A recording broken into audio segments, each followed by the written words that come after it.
Hello, ये video में हम बात करेंगे GST amendments that is applicable for December 2025। तो यदि आपका एग्जाम दिसंबर 2025 में और आप सीएस एग्जीक्यूटिव का यदि आप एग्जाम दे रहे हो तो ये जितने भी अमेंडमेंट्स बता रहा हूँ बहुत इंपॉर्टेंट है। आपको एग्जाम से पहले ये सारे अमेंडमेंट्स एक बार देख लें। कुछ इंपॉर्टेंट है और कुछ जनरली आपको रीड कर लें, लेकिन इस बार काफी चेंजेस हुए हैं तो एक बार आपको अमेंडमेंट्स देखने होंगे। इंपॉर्टेंट है, ये वीडियो बहुत रेलिवेंट है दिसंबर 2025 एग्जाम्स के लिए।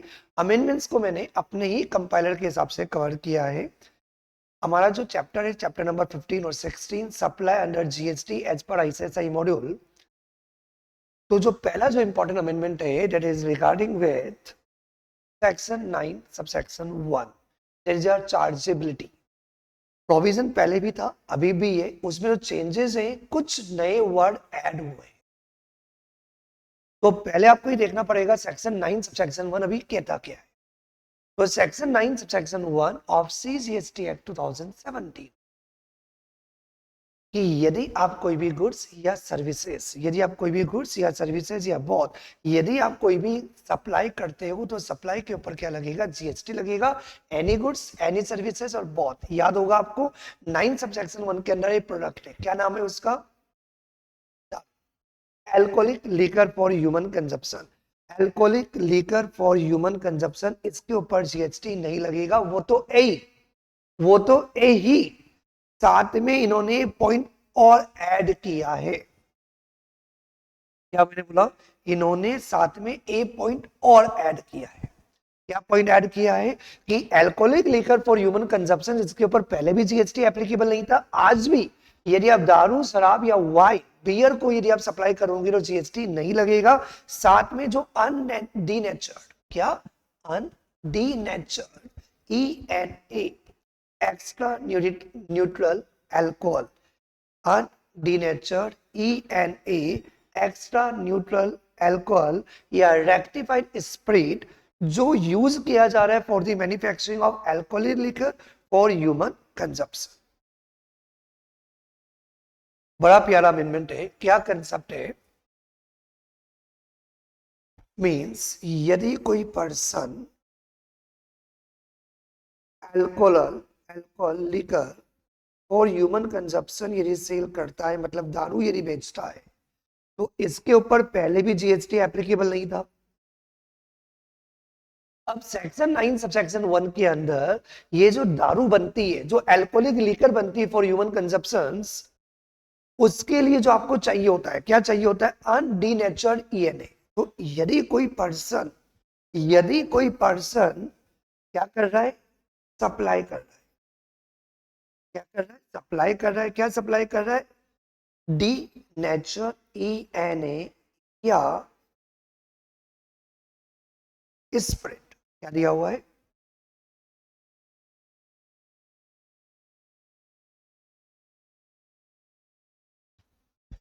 तो यदि कोई भी पर्सन, दैट इज अ ए, यदि बी एनी अदर पर्सन को यदि कोई भी ENA या रेक्टिफाइड स्पिरिट यदि सप्लाई करता है जो मैन्युफैक्चरिंग में यूज होगी दारू की, तो भैया जी अभी तक जीएसटी एप्लीकेबल था, कंफ्यूजन नहीं है। नाउ गवर्नमेंट ने सेक्शन 9 सबसेक्शन 1 के अंदर जो पहले पॉइंट था, जो पर्सन दारू बेचता है, मतलब जो दारू के डीलर है, उनके ऊपर जीएसटी लगता नहीं था, अभी भी नहीं लगता।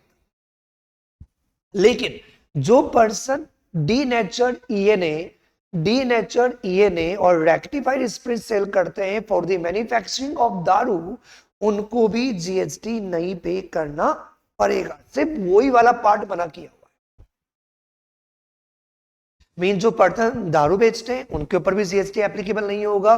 जो पर्सन दारू बनाते हैं और दारू बनाने के लिए उन्होंने यदि कोई डीनेचर्ड ENA परचेज किया और रेक्टिफाइड स्पिरिट परचेज की, पहले जीएसटी लगा करता था, now clarified, now clearly mention in section 9 subsection 1, भैया इसके ऊपर जीएसटी नहीं लगेगा। अब तुम्हारे दिमाग में डाउट आएगा, जिनको थोड़ा सा नॉलेज होगा प्रोडक्ट का, डीनेचर्ड ENA और रेक्टिफाइड स्पिरिट, सर ये तो मेडिसिन बनाने में भी यूज होता है, फार्मा बनाने में भी यूज होता है। सर ये हमारे बहुत सारे प्रोडक्ट्स होते हैं जो बाथरूम के जो भी आपके प्रोडक्ट्स होते हैं, बहुत सारे डिफरेंट डिफरेंट प्रोडक्ट्स होते हैं जिनके अंदर क्या करते हैं अपन यूज करते हैं, क्या यूज करते हैं, डीनेचर्ड ईएनए और रेक्टिफाइड स्पिरिट, उनके ऊपर जीएसटी लगता था और लगेगा।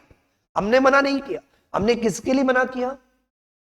यदि कोई भी पर्सन डीनेचर्ड ईएनए और रेक्टिफाइड स्पिरिट सेल कर रहा है सिर्फ दारू बनाने के पर्पस के लिए, उसके ऊपर जीएसटी नहीं लगेगा। बहुत इंपॉर्टेंट अमेंडमेंट है from exam point of view. और अमेंडमेंट बहुत सारे हैं, आपको सारे अमेंडमेंट करने हैं, लेकिन यस दिस इज रेलिवेंट, ऐसा मुझे लगता है। This is important amendment. याद क्या रखना है आपको? सर इंपॉर्टेंट अमेंडमेंट में समझ में आ गया सर। 9 सबसेक्शन 1 में हमें ऑलरेडी पता है, हमें ऑलरेडी पता है क्या, alcoholic liquor for human consumption supply करने के ऊपर जीएसटी नहीं लगेगा। तो यदि कोई पर्सन सप्लाई करता है अनडीनेचर्ड, क्या लिखा हुआ है, यदि कोई भी पर्सन इसे सप्लाई करता है अनडीनेचर्ड ईएनए और रेक्टिफाइड स्पिरिट, इनको सप्लाई करने के ऊपर भी जीएसटी नहीं लगेगा if these are supplied for manufacturing of दारू, शराब, बियर। समझ में आ रही बात? इट मींस यदि आप अनडीनेचर्ड ईएनए और रेक्टिफाइड स्पिरिट सेल करते हो फॉर अदर पर्पसेस, तो जीएसटी लगा करता था, लगता है, उसके लिए हमने कोई भी पॉइंट कवर नहीं किया। I think clear. Section 9 sub section 1, इसको समझने के लिए एक बढ़िया सा एग्जांपल अपन ले लेते हैं, उसके अपन समझ लेते हैं। मैंने यहाँ पे कवर किया है पहला पॉइंट, पॉइंट नंबर 1, ध्यान से पढ़ना। Alcoholic liquor for human consumption, यदि ये ड्रिंकिंग पर्पस के लिए यूज होती है, alcoholic liquor for human consumption drinking purpose के लिए यूज होती है, इसका मतलब किसकी बात हो रही है? सर दारू की बात हो रही है, शराब की बात हो रही है। तो भैया जीएसटी ना तो लगता था ना लगता है, और फ्यूचर का पता नहीं, तो जीएसटी नहीं लगेगा। तो क्या लगेगा? जो भी आपकी पहले एक्साइज ड्यूटी, सेल टैक्स जो लगते हैं स्टेट लेवल पर, वो टैक्सेस लगेंगे, सेंट्रल लेवल का कोई रोल नहीं है। सेकंड पॉइंट ध्यान से पढ़ना बेटा, अनडीनेचर्ड, क्या बोला मैंने? अनडीनेचर्ड ईएनए और रेक्टिफाइड स्पिरिट किसके लिए यूज होने वाला है? For the purpose of manufacturing alcoholic liquor, that is दारू। तो यदि कोई भी अनडीनेचर्ड, यदि आपका ईएनए रेक्टिफाइड स्पिरिट यदि दारू बनाने के लिए यूज किया जाता है, तो इसके ऊपर जीएसटी नहीं लगेगा। क्या लगेगा? स्टेट एक्साइज ड्यूटी, और जो भी लगता है स्टेट लेवल पे टैक्सेस वो लगेंगे। थर्ड पॉइंट, यदि कोई भी पर्सन यदि अनडीनेचर्ड ईएनए और रेक्टिफाइड स्पिरिट यदि सप्लाई करता है for the purpose of sanitiser purposes, perfume purposes, तो भैया उसके ऊपर जीएसटी लगेगा। हमने मना नहीं किया, हमने सिर्फ अनडीनेचर्ड ईएनए और रेक्टिफाइड स्पिरिट सप्लाई पर जीएसटी के लिए मना किया है if these are supplied to manufacturing alcoholic liquor for human consumption. समझ में आ रही बात? So we come to the point number 4th, that is a denatured spirit, यदि इंडस्ट्रियल पर्पस के लिए यूज होती है for the purpose of paint और पॉलिश, कोई प्रॉब्लम नहीं है, जीएसटी एप्लीकेबल होगा। Undenatured ENA supplied without non use, yes ये भी एक अच्छा पॉइंट है। तो इसके लिए आपको वापस से अमेंडमेंट पे आना पड़ेगा। गवर्नमेंट ने क्लियरली बोला है भैया जीएसटी लगेगा, दारू के ऊपर कभी जीएसटी नहीं लगेगा, दारू बेचने के ऊपर कभी जीएसटी नहीं लगेगा, लेकिन अनडीनेचर्ड, ध्यान से पढ़ना वर्ड, अनडीनेचर्ड ईएनए और रेक्टिफाइड स्पिरिट के ऊपर जीएसटी तभी नहीं लगेगा if these are used for manufacturing of alcoholic liquor. और यदि पर्पस नहीं पता है तो भैया ये यूज हो रहा है नहीं पता है, तो इसका मतलब क्या होगा? जीएसटी लगेगा तब मना नहीं है। तो जीएसटी तभी नहीं लगेगा जब क्लेरिफाइड आप बोलोगे, मतलब सप्लायर को बताना पड़ेगा कि यदि आप अनडीनेचर्ड ईएनए या रेक्टिफाइड स्पिरिट सेल करते हो तो पर्पस आपको मेंशन करना पड़ेगा कि भैया दारू बनाने के लिए जा रहा है, तब जीएसटी नहीं लगेगा। अदरवाइज अनडीनेचर्ड ईएनए और रेक्टिफाइड स्पिरिट सप्लाई करने पर जीएसटी लगेगा लगेगा लगेगा। समझ में आ गई बात? पॉइंट नंबर 6, ईएनए और rectified spirit export outside India, ये तो एक जनरल पॉइंट है। यदि आपको पता होगा यदि कोई भी गुड्स यदि आप इंडिया के बाहर यदि एक्सपोर्ट करते हो तो इसके ऊपर जीएसटी नहीं लगता, जीरो रेटेड सप्लाई का पार्ट है। बोलते हैं जीरो रेटेड सप्लाई, लेकिन उसके ऊपर जीएसटी लगता नहीं है। टैक्सेबल सप्लाई के पर्पज के लिए जीरो रेटेड सप्लाई बना रखी है, वो आईटीसी की कहानी है, आपको पता होगा, मैंने डिटेल में आपको समझा रखा है। यहाँ पे मुद्दे की बात जो आपके लिए रेलिवेंट है कि यदि कोई भी ईएनए और रेक्टिफाइड स्प्रेड यदि आपने एक्सपोर्ट कर दिया इंडिया के बाहर, this is a part of zero rated supply, आपको जीएसटी पे करना ही नहीं है। तो जीएसटी पे करना ही नहीं तो बात आती ही नहीं है। Rectified spread used in the pharma, मैंने क्या बोला, रेक्टिफाइड स्प्रेड के ऊपर बेचने पर जीएसटी कम नहीं लगेगा। दीज आर सप्लाई टू दारू वाले, दारू बनाने के लिए, यदि दारू बनाने के लिए alcoholic liquor for human consumption के लिए यदि आप सप्लाई करोगे तब जीएसटी नहीं लगेगा। यहाँ पे किसके लिए यूज किया जा रहा है, फार्मा प्रोडक्ट्स के लिए, तो जीएसटी लगेगा। Answer is yes. तो स्टेट लेवल का कोई भी रोल है ही नहीं। यस सर, अमेंडमेंट नंबर 1 अपना अपना कंप्लीट हो गया। Yes, now we come to the amendment number 2। ये भी बहुत इंपॉर्टेंट अमेंडमेंट है रिगार्डिंग विथ शेड्यूल 3। किसके रिगार्डिंग बात कर रहा हूं मैं, शेड्यूल 3। आपको ध्यान होगा शेड्यूल 3 के अंदर हमने 8 पॉइंट्स कवर किए थे, यदि आपको याद, हमने शेड्यूल्ड 3 के अंदर 8 पॉइंट कवर किए थे। नेगेटिव लिस्ट भी हमने उसको बोला था कि भैया यदि इन गुड्स और सर्विसेज की यदि आप सप्लाई करते हो जो पॉइंट नंबर 1 से लेके पॉइंट नंबर 8 के अंदर कवर है, उनके ऊपर कभी भी जीएसटी नहीं लगेगा। वो तो अभी भी है, उनमें कोई चेंज नहीं आया है। चेंज ये आया है शेड्यूल 3 के अंदर, शेड्यूल 3 के अंदर ये चेंज आया है कि इन्होंने 2 पॉइंट और कवर किए हैं इन दी नेगेटिव लिस्ट। मेरी बात सुनना ध्यान से, यदि आप ये अमेंडमेंट वीडियो आप देख रहे हो, यदि आप मेरे स्टूडेंट हो सकता है कि आप पुराने मेरे स्टूडेंट हो या किसी और क्लासेस से यदि आप पढ़े हो और यदि आप अमेंडमेंट देख रहे हो, तो ये बात याद रखना, अमेंडमेंट कभी सुना नहीं जाता। ये amendment is a part of your notes, जहां से भी आपने क्लासेस ली है। मीन्स आपने जो भी कंसेप्ट बना रखे हैं, जो भी आपने नोट्स बना रखे हैं, जो भी आपके कंपाइलर है जिससे आप पढ़ते हो, उनमें इन चेंजेस को आप कवर कर लो। लास्ट में अमेंडमेंट अलग से पढ़ा नहीं जाता, वरना क्या होगा, आपने प्रोविजन गलत पढ़ लिया। ऐसा इन अमेंडमेंट्स को आपको क्या करने होंगे, अपनी नोट कॉपी के अंदर, अपने समरी कॉपी के अंदर, अपने कंपाइलर के अंदर, जैसे भी आपने स्टडी की है उसके अंदर आपको इसको इनकॉर्पोरेट करना है। सिर्फ सुनने से काम नहीं चलेगा, सुना हुआ याद नहीं रहता, ये आपको अपने कॉपी के अंदर मेंशन करना है। आ जाओ, कम बैक। हम बात कर रहे थे शेड्यूल 3 की, तो शेड्यूल 3 आपको पता है 8 पॉइंट आपके ऑलरेडी कवर्ड है, तो उसके आगे 2 पॉइंट और ऐड कर दिए इन्होंने। कितने पॉइंट, 2 पॉइंट और ऐड किए। This is very important amendment.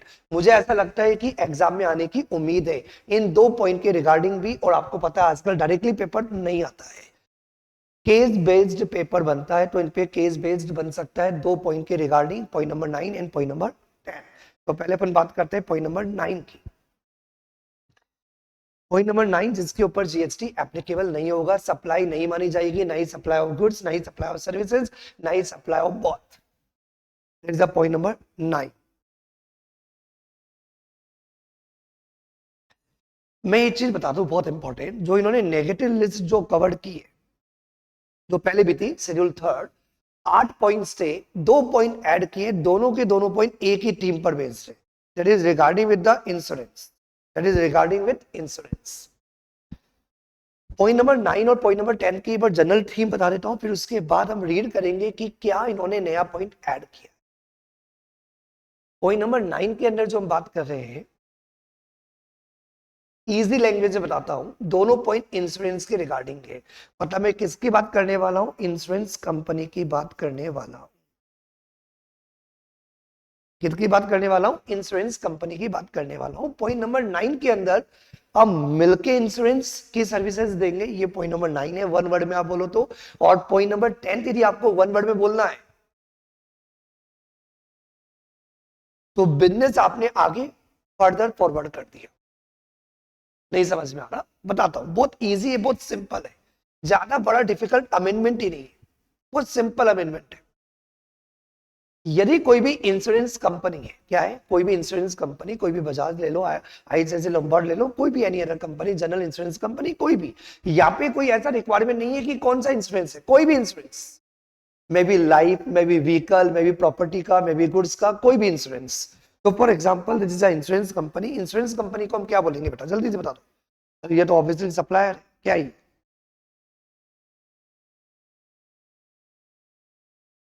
हमारी लैंग्वेज में इसको हम बोलते हैं सप्लायर, ठीक है। इंश्योरेंस कंपनी ने सर्विसेज प्रोवाइड की किसको? फॉर एग्जाम्पल कोई भी पर्सन को जिसका नाम है mister A, is a person, it is a mister A. इस पर्सन ने क्या किया, अपनी कोई भी प्रॉपर्टी, कोई भी गुड्स, फॉर एग्जांपल मेडिकल या may be for example vehicle या एनीथिंग, इन्होंने क्या किया, इंश्योरेंस करवाया।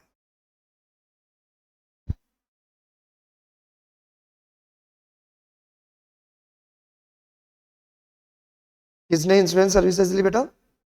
मिस्टर ए ने अवेल्स इंश्योरेंस सर्विसेज, ठीक है। तो मिस्टर ए कौन हो गया? That is a insured. क्या हो गया ये? इंश्योर्ड। और इन्होंने जो इंश्योरेंस सर्विसेज ली तो दोनों के बीच में डील हुई है, for example value rupees, value, एक सेकेंड, वैल्यू रुपीज 1 लाख और जीएसटी जो भी एप्लीकेबल है, फॉर एग्जांपल जीएसटी एप्लीकेबल 18%। तो टोटल अमाउंट आपका कितना हो गया? टोटल अमाउंट जो चार्ज किया जाएगा दैट इज 1,18,000 रुपीज। तो मींस मिस्टर ए हो गया इंश्योर्ड, जिसको अपन जीएसटी के स्टाइल में हमेशा बोलते हैं दैट इज अ रेसिपिएंट। क्या बोलते हैं इसको? Mister A is a recipient जिसने सर्विसेज ली इंश्योरेंस कंपनी से, और इंश्योरेंस कंपनी से जो सर्विसेज ली दैट इज 1 लाख रुपीज, 18% का जीएसटी, टोटल अमाउंट 1,18,000 रुपीज। लेकिन पिक्चर में आपको ये इंश्योरेंस कंपनी एक्स दिख रही है, लेकिन ये इंश्योरेंस कंपनी एक्स ने इंश्योरेंस कंपनी वाई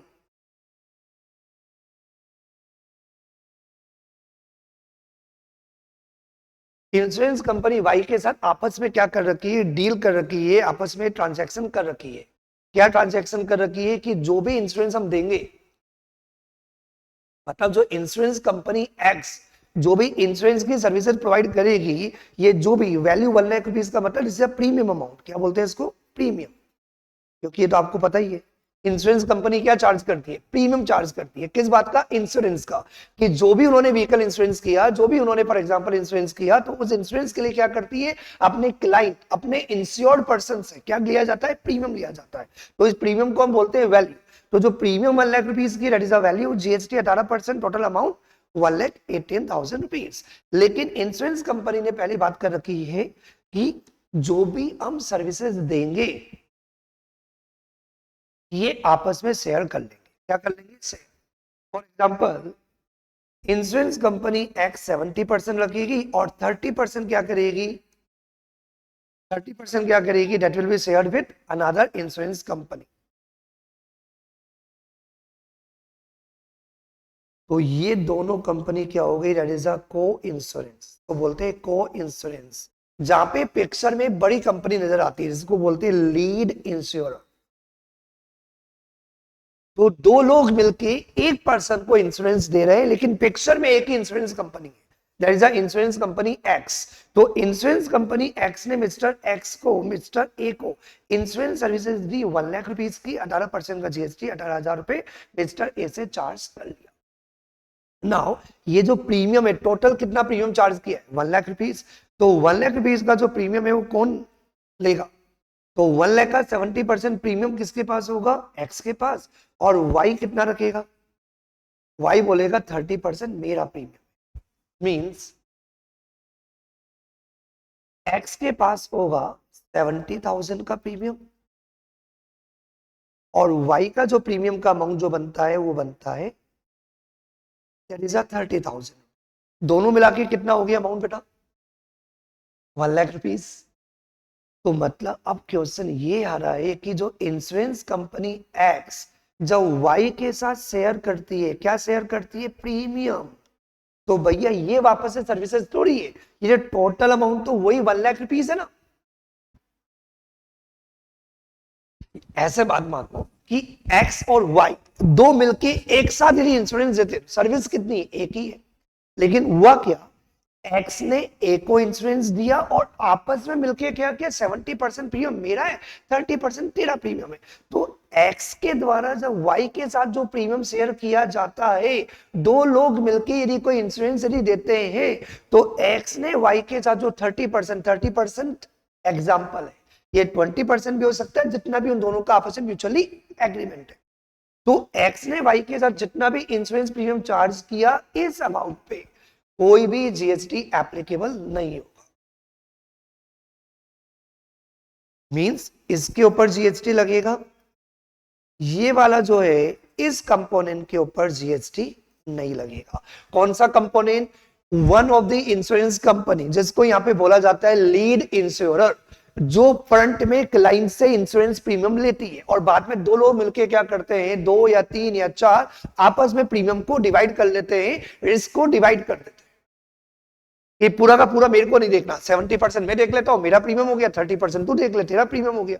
तो भैया जब एक्स ने वाई के साथ जो प्रीमियम शेयर किया, तो भैया this is a part of original 1 lakh rupees. तो एक्स के द्वारा जब वाई को प्रीमियम शेयर किया जाता है, ये already 1 lakh rupees per government को जब जीएसटी मिल चुका है, तो जब एक्स वाई क्या बोलते हैं, को इंश्योरेंस कंपनी के साथ लीड इंश्योर कोई भी प्रीमियम यदि शेयर करता है, दोनों ने अपनी इंश्योरेंस रिस्क को डिवाइड कर लिया है एज पर दी एग्रीड रेशो, जो भी उनके बीच में डिसाइड हुआ है, तो ये ट्रांजैक्शन सप्लाई नहीं मानी जाएगी। ये नेगेटिव लिस्ट में अब कवर्ड हो गया है, कंफ्यूजन रिमूव कर दिया है। पॉइंट नंबर 9, जीएसटी नहीं लगेगा, नहीं लगेगा, नहीं लगेगा।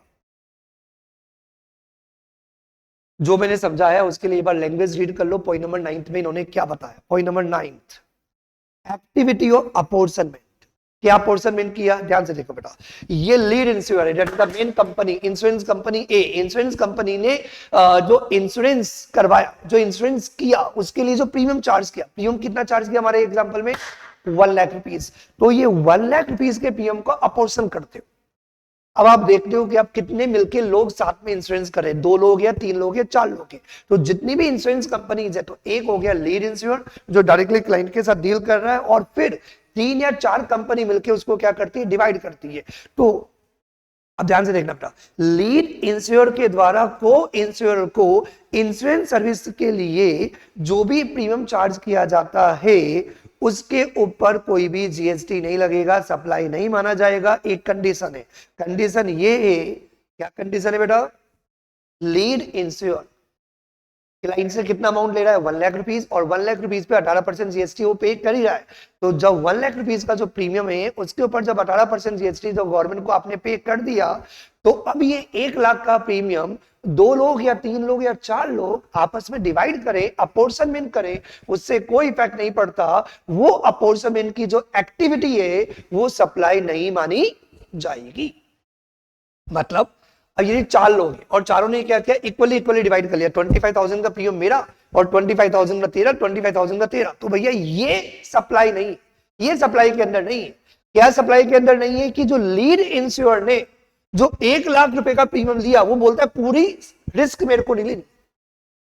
पता चले व्हीकल एक्सीडेंट हो जाए और पूरा का पूरा मुझे पे करना पड़ जाए, कोई भी लॉस हो जाए मुझे पे करना पड़ जाए, तो उसने क्या किया, 2 या 3 या 4 लोगों के साथ अपने रिस्क को शेयर किया। तो जब रिस्क शेयर करोगे तो प्रीमियम भी तो देना पड़ेगा ना सामने वाले को। तो इस फर्दर एक्टिविटी के ऊपर कभी भी जीएसटी नहीं लगेगा। क्या याद रखना बेटा, क्या सप्लाई नहीं है, बोलो मेरे साथ, लीड इंश्योर के द्वारा को इंश्योरेंस कंपनी को जो प्रीमियम डिस्ट्रीब्यूट किया जाता है, जो रिस्क डिवाइड की जाती है, उस अमाउंट के ऊपर जीएसटी नहीं लगता, क्योंकि एक बार टोटली लीड इंश्योर ने 1 लाख रुपए के ऊपर जो क्लाइंट से जो अमाउंट रिकवर किया, उसके ऊपर जीएसटी गवर्नमेंट को पे कर दिया है।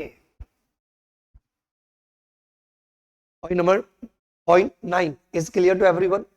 यस। पॉइंट 10 पे आ जाओ जल्दी से। पॉइंट नंबर 10 भी थोड़ा ऐसा ही है, आप कंफ्यूज होंगे, लेकिन कंफ्यूजन नहीं है, बहुत सिंपल है, बहुत इंटरेस्टिंग है, बट थोड़ा सा आपको इंश्योरेंस कंपनी के बारे में नॉलेज होनी चाहिए।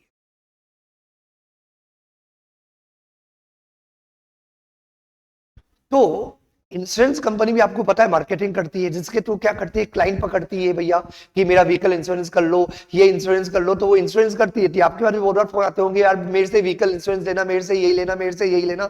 तो इंश्योरेंस कंपनी ने कुछ ज्यादा क्लाइंट ले लिए, तो उनको बाद में टेंशन हो जाती है, इतने सारे क्लाइंट ले लिए, इतना सारा इंश्योरेंस प्रीमियम, रिस्क ज्यादा है, तो वो बार क्या करते हैं, पूरा का पूरा प्रीमियम, पूरा का पूरा जो रिस्क है, वही क्या करते हैं, ट्रांसफर कर देते हैं। दोनों में डिफरेंस है।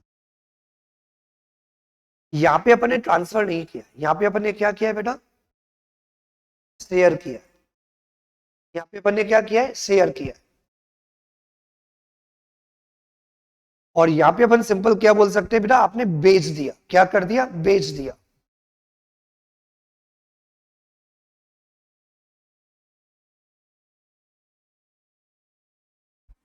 देखता हूं, बताता हूं क्या है point. Point number,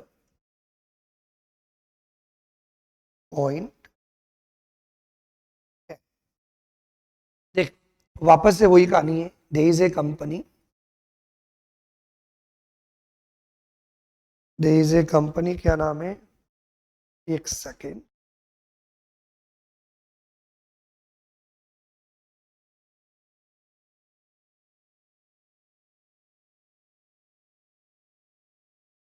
there is a company, insurance company, that is अपने क्या नाम दिया था इसको, ये जो पर्सन था कोई भी हो सकता है, may be individual, may be company, may be partnership firm, anyone, कोई भी इंश्योरेंस करवा सकता है। इन्होंने क्या किया, इंश्योरेंस किया, ठीक है ना। तो प्रीमियम कितना लिया था अपन ने भी, 1 लाख रुपीज, जिसके ऊपर जीएसटी लगाया अपन ने 18%, 18,000 रुपीज। टोटल अमाउंट 1,18,000 रुपीज, ये इन्होंने प्रीमियम किया। अब नाउ इंश्योरेंस कंपनी एक्स ने जो पर्सन ए का जो इंश्योरेंस किया, ये इंश्योरेंस कंपनी क्या हो गई, सप्लायर, ये तो आपको पता ही है। एंड ये कौन हो गया, दैट इज द रेसिपिएंट, ये आपको पता ही है। तो इंश्योरेंस कंपनी के द्वारा यदि किसी पर्सन का यदि कोई भी इंश्योरेंस किया जाता है, तो जो भी आपने प्रीमियम चार्ज किया, वो प्रीमियम वो प्रीमियम पे जो भी जीएसटी एप्लीकेबल है, अपन ने यहाँ पे एज्यूम किया 18% जीएसटी एप्लीकेबल है। कुछ इंश्योरेंस के ऊपर 5% जीएसटी, लेकिन जीएसटी का रेट आपको कभी याद नहीं करना है। और आपको पता होगा दिसंबर 2025 एग्जाम में इस अटेम्प्ट से पहले जीएसटी का रेट काफी चेंज हुआ है, लेकिन टेंशन लेने की जरूरत नहीं है। As a student GST rate याद नहीं करनी होती। ये क्वेश्चन में दे रखा होगा कि जीएसटी एग्जाम्प्ट है, जीएसटी का रेट 5% है या 18% है, ये सब आपको दिया हुआ होगा। तो यहाँ पे अपने प्रिज्यूम किया 18% का जीएसटी है। सप्लायर जी ने क्या किया, गवर्नमेंट को जीएसटी पे कर दिया। क्या किया, गवर्नमेंट को जीएसटी पे कर दिया। कितना, 18,000 रुपए का। अब इस इंश्योरेंस कंपनी को टैक्स को ये लगा 2 साल बाद, 3 साल बाद, या इमीडिएटली सेम ईयर में, क्योंकि आपको पता है प्रीमियम एक बार नहीं मिलता है, क्योंकि एक बार आपने क्लाइंट फंसा लिया तो आपको इंश्योरेंस मिलता रहता है। तो ये प्रीमियम चलता रहेगा जब तक पॉलिसी चलती रहेगी। कौन सी पॉलिसी, इंश्योरेंस पॉलिसी। तो ये इंश्योरेंस पॉलिसी 5 ईयर्स की, 10 ईयर्स की, 15 ईयर की है। जब तक वो जिंदा है वो पॉलिसी चलती रहेगी, जब तक वो प्रीमियम देता रहेगा। तो ये पॉलिसी आपकी चल रही है। अब इंश्योरेंस कंपनी एक्चुअल लगता है कि भैया बहुत सारा प्रीमियम ले रहे हैं हम लोग, इतनी सारी रिस्क मुझे पास में नहीं रखती।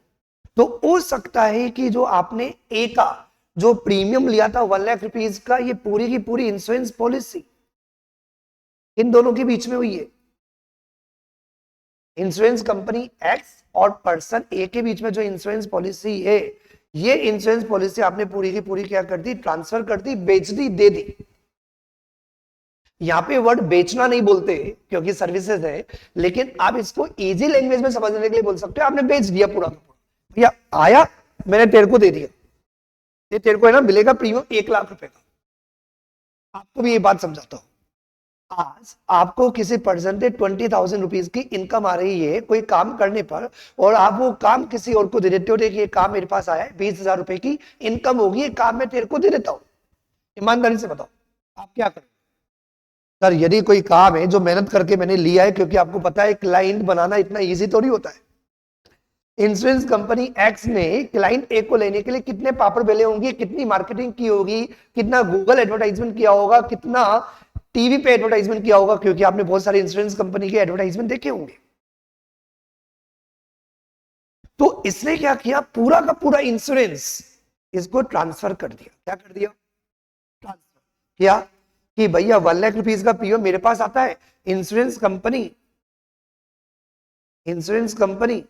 Y, insurance company Y. तो इंश्योरेंस कंपनी वाई को हमने क्या किया, पूरा का पूरा इंश्योरेंस ट्रांसफर कर दिया, जैसा बनता है पूरा बता दिया। देख ए से मेरे को 1 लाख रुपए का प्रीमियम आता है, 1 लाख का प्रीमियम तुम अब कलेक्ट कर लेना, तो जीएसटी लगेगा 18%।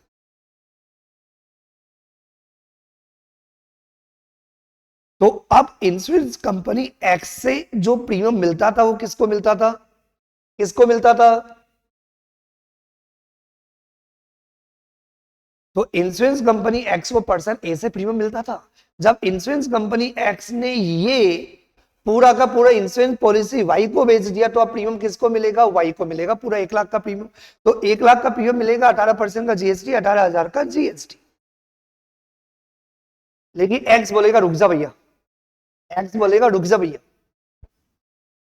बना बनाया क्लाइंट तेरे को दे दिया, प्रीमियम फ्री का तेरे को दे रहा हूं, क्योंकि 1 लाख का प्रीमियम आ रहा है, 1 लाख का प्रीमियम तेरे को दे रहा हूं, तो बदले में मुझे क्या मिला? तू भी यदि कहीं से क्लाइंट लेके आता तो भैया मार्केट में पैसा खर्च होता ना क्लाइंट लाने का, तो दे दे मेरे को कमीशन। तो इंश्योरेंस कंपनी एक्स बोलती है भैया 10,000 रुपए का कमीशन लेंगे। तो ये जो 10,000 का कमीशन है, इसको टेक्निकली हम बोलते हैं यहाँ पे सीडिंग कमीशन। क्या बोलते हैं? Ceding commission.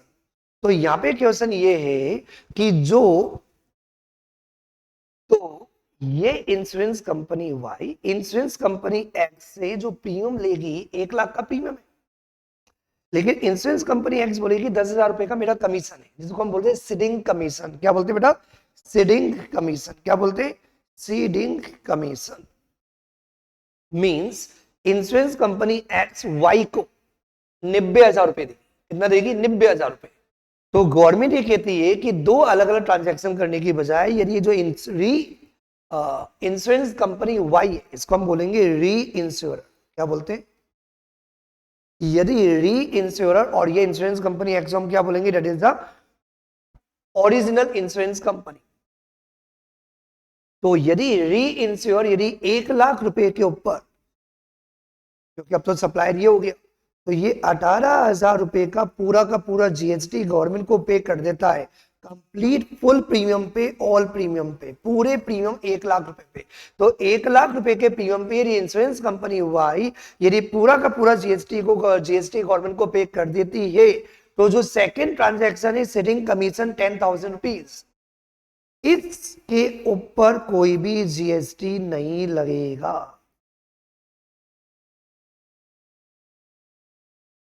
क्यों नहीं लगेगा? इंप्लाइड है, क्योंकि वैसे अमाउंट कितनी होती? 2 होती। एक बार 90,000 रुपीज का डील करते और 10,000 रुपीज आपका कमीशन होता। तो लेकिन जब 1 लाख रुपीज के ऊपर, क्या बेटा, जब इंश्योरेंस कंपनी ने 1 लाख रुपीज के ऊपर पूरा 18,000 का जीएसटी गवर्नमेंट को पे कर दिया है, तो जो इंश्योरेंस कंपनी एक्स को जो सीडिंग कमीशन जो चार्ज कर रही है वाई से, उसके ऊपर कोई भी जीएसटी नहीं पे करना पड़ेगा, ये सप्लाई नहीं मानी जाएगी। मैं वापस से आऊंगा चार्ट पे, एक बार हम लैंग्वेज अब पढ़ लेते हैं। सर पॉइंट नंबर 9 और 10 में क्या डिफरेंस है? बहुत क्लियर डिफरेंस है बेटा। यदि आपको इंश्योरेंस कंपनी और जनरल बिजनेस की नॉलेज आप रखोगे तो बहुत इजी हो जाएगा। पॉइंट नंबर 9 बोलता है कि दो लोग मिलके प्रीमियम अपोर्शन कर रहे हैं, लेकिन दोनों मिलके साथ में प्रीमियम नहीं ले रहे। ऐसा नहीं है कि एक्स और वाई दोनों ने मिस्टर ए से प्रीमियम लिया ना। पिक्चर में आ रहा है एक्स, पिक्चर में आ रहा है एक्स, एक्स बोलता है 1 लाख रुपए का प्रीमियम तू मेरे को देगा, लेकिन इंटरनली वो प्रीमियम दो लोग मिलकर, 3 लोग मिलकर शेयर कर लेते हैं। तो यदि एक्स एक बार पूरा जीएसटी पे कर देता है, तो जो प्रीमियम एक्स के द्वारा वाई को चार्ज किया जाएगा, वो जो एक्टिविटी है जो प्रीमियम को अपोर्शन करती है, वो सप्लाई नहीं है, उसके ऊपर जीएसटी नहीं लगेगा। मुझे लगता है ये पॉइंट तो माइंड में सेट हो गया। इसको आप इजी लैंग्वेज में बोलोगे, दैट इज कि दो लोगों ने मिलके एक बकरा पकड़ा, लेकिन पिक्चर में ओनली एक ही कंपनी आई। समझ में आ रही बात? और यदि, क्योंकि रीजन बिहाइंड दैट, दो लोग मिलके यदि प्रीमियम लेते तो कितना लेते? 70,000, 30,000। तो एक्स 70,000 पर टैक्स दे दे, वाई 30,000 पर टैक्स दे दे। अल्टीमेटली गवर्नमेंट को तो वही 1 लाख रुपीज पे ऊपर जीएसटी मिलने वाला है। ऐसा कर लो तो भी कोई प्रॉब्लम नहीं है। या हमने क्या बोला, लीड इंश्योर, आप क्लाइंट से 1 लाख रुपए लेते हो, उसके ऊपर 18% जीएसटी गवर्नमेंट को दे देते हो, तो फिर वो 1 लाख रुपए का प्रीमियम यदि आप को इंश्योरर के साथ यदि शेयर करते हो, तो वो सप्लाई नहीं है, जीएसटी नहीं लगेगा। सेट हो गया सर। पॉइंट नंबर 10 एक बार लैंग्वेज पढ़ लेते हैं, फिर उसके बाद एग्जांपल से बताऊंगा। पॉइंट नंबर 10 के अंदर जो अपन बात कर रहे हैं वो किसकी बात कर रहे हैं, यहाँ पे 2 या 3 लोग नहीं है, जो मेरे पास इंश्योरेंस आया वो मैंने अपने पास रखा ही नहीं, लेकिन जो क्लाइंट मैंने पकड़ा था उस क्लाइंट से जो मेरे को प्रीमियम मिल रहा है, यदि पूरा का पूरा प्रीमियम सामने वाले को दे रहा हूं तो बोलूंगा भैया तेरा 1 लाख रुपीज का जो प्रीमियम है, 1 लाख रुपीज का प्रीमियम मेरे को मिलता, वो पूरा का पूरा 1 लाख रुपीज का प्रीमियम तेरे को दे दिया, तो मेरा क्या फायदा हुआ। मैंने इतनी मेहनत की क्लाइंट को पकड़ने में और इतने साल तक मेरे को 10,000 मिल रहा है, अब ये इंश्योरेंस में तेरे को दे रहा हूं पूरा का पूरा, अब ये पूरा का पूरा एग्रीमेंट तेरा, ये पूरी की पूरी पॉलिसी तेरी, अब आगे से तेरे को 1 लाख रुपीज का प्रीमियम एवरी ईयर मिलेगा, तो कमीशन दे मेरे को, कमीशन दे, मैंने क्लाइंट बनाया है। तो यहां पे हम वर्ड यूज करते हैं कि जो इंश्योरेंस कंपनी एक्स है उसको बोलते हैं मैन इंश्योर, और जो इंश्योरेंस कंपनी वाई है जिसको ये इंश्योरेंस कंपनी पूरा का पूरा आपने क्या कर दिया है, ट्रांसफर कर दिया, उसको बोलते हैं री इंश्योरर। तो यदि री इंश्योरर कौन है, री इंश्योरर, री इंश्योरर कौन है, कंपनी वाई, यदि कंपनी वाई 18,000 रुपए का 1 लाख रुपीज के टोटल प्रीमियम पे, टोटल प्रीमियम पे, वैसे उसको 1 लाख रुपीज का प्रीमियम नहीं आ रहा है, उसके बाद प्रीमियम कितना आ रहा है, 1 लाख का प्रीमियम बनेगा, लेकिन 10,000 रुपीज का कमीशन भी तो देना पड़ेगा। तो यदि 1 लाख रुपीज के अमाउंट पे यदि पूरा का पूरा जीएसटी यदि इंश्योरेंस कंपनी री इंश्योर यदि पे कर देता है, जिसमें 10,000 रुपीज सिटिंग कमीशन के भी हैं, तो 10,000 रुपए सिटिंग कमीशन पर भी टैक्स लग गया ना, इसलिए कंपनी एक्स अब आपको सिटिंग कमीशन पर अलग से कोई टैक्स देने की जरूरत नहीं है, सिटिंग कमीशन पर अलग से टैक्स किसी को नहीं देना, क्योंकि 1 लाख रुपीज पर टैक्स लग गया है। आपको कैसे याद रखना है, मैं एक बार लैंग्वेज पढ़ देता हूं, फिर उसके बाद आपस से अपन देखेंगे। Services by insurer to the reinsurer for which ceding commission और री इंश्योरेंस कमीशन, क्योंकि जो इंश्योरेंस मेरे क्लाइंट से मेरे को मिलने वाला था वो पूरा का पूरा प्रीमियम मैं री इंश्योरर को दे रहा हूं, तो उसके लिए मैं क्या चार्ज कर रहा हूं, कमीशन चार्ज कर रहा हूं। वो कमीशन सप्लाई नहीं मानी जाएगी यदि एक कंडीशन है, क्या कंडीशन है, जो री इंश्योरर है, री इंश्योरर कौन, बोलो मेरे साथ, री इंश्योरर कौन, इंश्योरेंस कंपनी वाई, यदि इंश्योरेंस कंपनी वाई यदि 1 लाख रुपीज के प्रीमियम पे पूरा का पूरा 18,000 का जीएसटी पे कर देती है, जिसमें 1 लाख रुपीज का, 1 लाख नहीं 10,000 रुपीज का सिटिंग कमीशन भी तो बनता है। क्योंकि ये तो आपको समझ में आ गया होगा कि insurance company Y insurance company X को 90,000 रुपए काट के देगी, काट के लेगी, 1 लाख लेना है और 10,000 का कमीशन देना है, तो नेट पेमेंट कितना है, 90,000 रुपीज का, तो नेट पेमेंट 90,000 के ऊपर जीएसटी नहीं लग रहा है। ये जो री इंश्योर है पूरा का पूरा 1 लाख रुपीज, ये लाइन बहुत इंपॉर्टेंट है, दिस इज वेरी इंपॉर्टेंट। यदि री इंश्योर पूरे 1 लाख रुपीज में, जबकि उसकी जेब में आ कितना रहा है, 90,000, क्योंकि प्रीमियम के फॉर्म में 1 लाख रुपीज, लेकिन कमीशन भी तो देना पड़ेगा, किसको, वाई देगा एक्स को 10,000 रुपीज का, लेकिन जो इसको बोलते हैं सिटिंग कमीशन, तो 10,000 रुपीज के सिटिंग कमीशन को इंक्लूड करते हुए पूरा का पूरा प्रीमियम 1 लाख रुपीज पर यदि जीएसटी लग जाता है,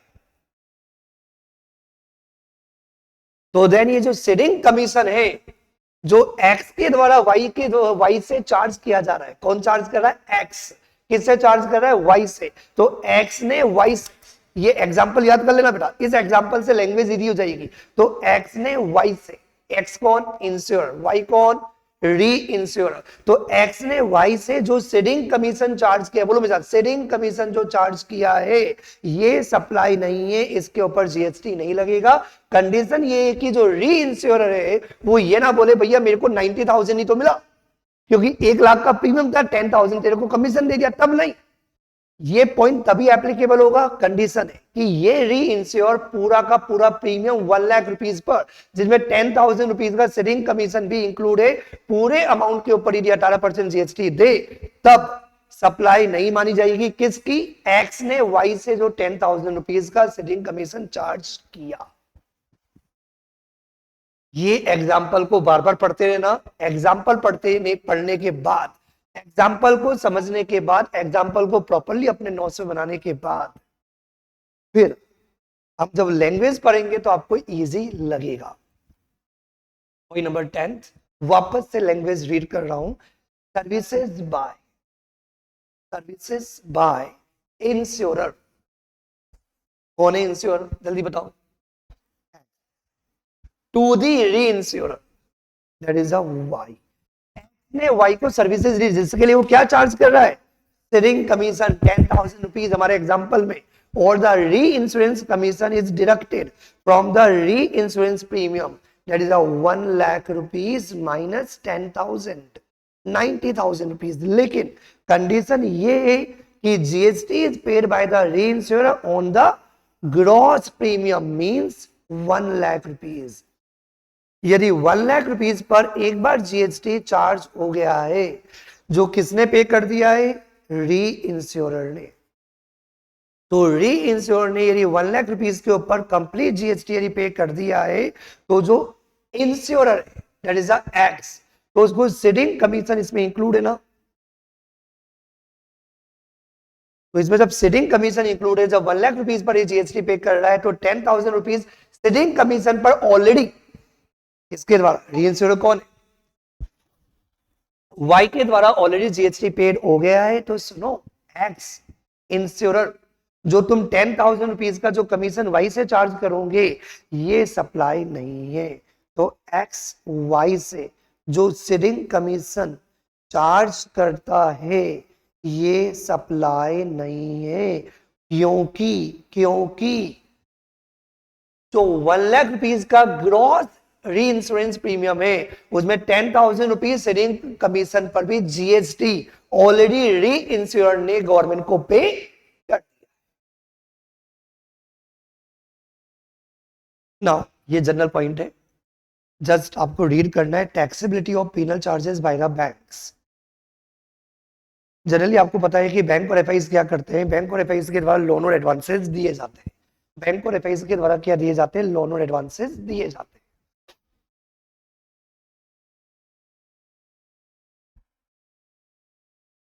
तो बैंक और एफआईज जो भी लोन और एडवांसेस देते हैं, बैंक और एफआईज ने जो भी लोन और एडवांसेस है, इसके ऊपर जो भी इंटरेस्ट का कंपोनेंट है, ये शायद आपको ध्यान होगा, ये इंटरेस्ट के ऊपर जीएसटी नहीं लगता। इसको अपन बोलते हैं एग्जेम्प्ट सप्लाई। क्या बोलते हैं बेटा, एग्जेम्प्ट सप्लाई। तो यहाँ पे इन्होंने बोला कि जो बैंक और एफआईज है, ये जो इंटरेस्ट है वो तो एग्जेम्प्ट सप्लाई है, लेकिन यदि जो भी टर्म लोन है, जो भी आपने लोन और एडवांसेस जो आपने प्रोवाइड कर रखे हैं,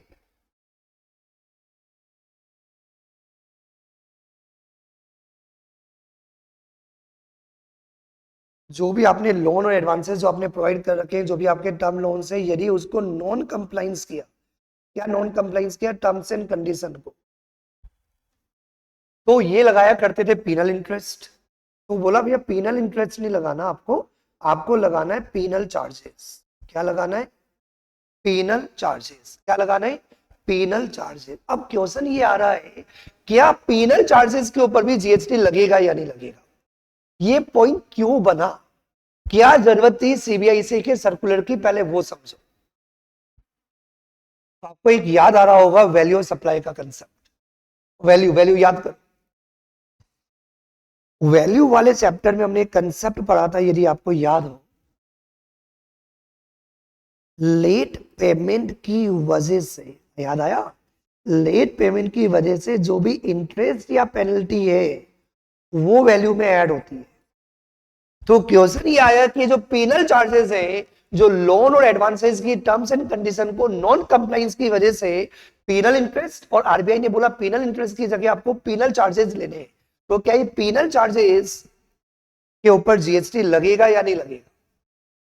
तो ये जो पेनल चार्जेस हैं, कौन ले रहा है पेनल चार्जेस, बैंक और एफआईज। क्या ये नॉन पेमेंट की वजह से, क्योंकि हमने जो वैल्यू के अंदर ऐड किया था, पोस्टमार्टम करना बेटा, जो वैल्यू के अंदर जो हमने ऐड किया था वो क्या किया था, यदि लेट पेमेंट की वजह से, वापस रिपीट कर रहा हूं, आपको पुराना प्रोविजन पता होना चाहिए, सेक्शन 15, सेक्शन 15 सब सेक्शन 2, चाहे पॉइंट नंबर डी या पॉइंट नंबर डी था, ये clause number D. Late payment की वजह से कोई भी इंटरेस्ट या पेनल्टी आपने बायर से ली तो उसको वैल्यू के अंदर ऐड करना है, उसके ऊपर तभी टैक्स पे किया जाएगा जब रिसीव्ड किया जाएगा।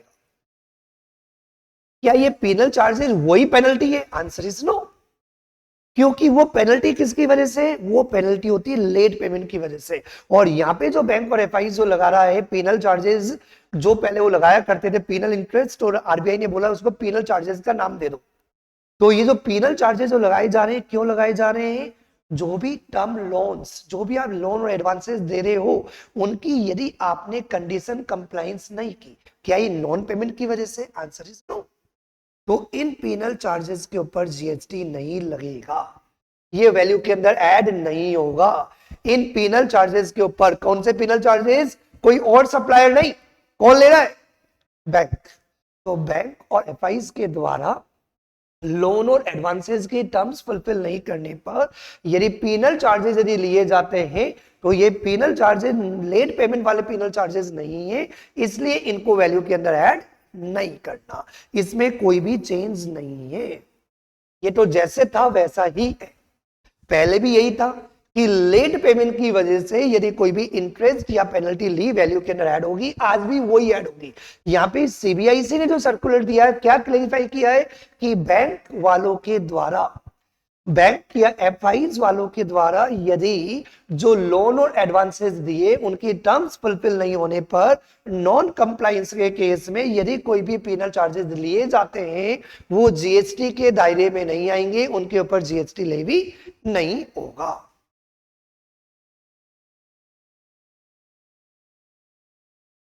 ये पूरा कंक्लूजन है।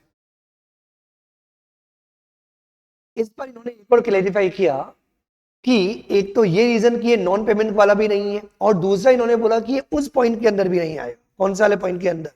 क्योंकि आपको पता है कि कोई भी एक्ट को यदि आप बर्दाश्त करते हो, तो एक्ट को बर्दाश्त करने पर यदि कोई पेनल चार्जेस कोई भी फॉर एग्जांपल होता है, वो सप्लाई माना जाता है। याद आया? मैंने बताया था कि आपने रेलवे का टिकट बुक किया या आपने फ्लाइट का टिकट बुक किया, और फ्लाइट का टिकट बुक किया तो क्लाइंट वाले ने क्या किया, क्लाइंट ने क्या किया, फ्लाइट का टिकट कैंसिल कर दिया, तो ये कैंसिलेशन चार्जेस जीएसटी के अंदर आते हैं। लेकिन लोन की जो नॉन कंप्लाइंसेस है कंडीशन की, वो टॉलरेटेड एक्ट के अंदर भी नहीं आएगा। तो किसी भी केस में वैल्यू के अंदर ऐड करने की बात ही नहीं है, सप्लाई की बात ही नहीं है, जीएसटी लेवी हो ही नहीं सकता। तो आपको अल्टीमेटली जो कंक्लूजन जो याद करना है सिंपल लैंग्वेज में, वो याद करना है 3 नंबर का क्वेश्चन आ सकता है जिसमें बैंक की कहानी दे रखी होगी कि यदि कोई बैंक और एफआईज है, यदि कोई बैंक और एफआईज है और यदि उन्होंने लोन और एडवांसेस की जो भी टर्म्स एंड कंडीशन फुलफिल नहीं होने पर नॉन कंप्लायंसेस के केस में यदि कोई भी पेनल चार्जेस लगाए, पेनल इंटरेस्ट लगाए, पहले पेनल इंटरेस्ट लगाया करते थे तो आरबीआई ने बोला पेनल इंटरेस्ट नहीं पेनल चार्जेस बोलना है, तो पेनल चार्जेस के ऊपर भी जीएसटी नहीं लगेगा। चाहे आप सो पेनल इंटरेस्ट बोलो, अब इसको पेनल चार्जेस बोलो, जीएसटी नहीं लगेगा। Now we come to another chapter, chapter number 16C। मैं आपको कंपाइलर से ही अमेंडमेंट बता रहा हूं जिससे कि आप अपने कंपाइलर के अंदर चेंजेस कर लो। Chapter number 16C that is a reverse charge. Reverse charge के अंदर जो आपकी इंपॉर्टेंट बात है, इसमें 2 एंट्रीज के अंदर चेंजेस हुआ है। एंट्री नंबर 4 जो थी अपनी स्पॉन्सरशिप के रिगार्डिंग,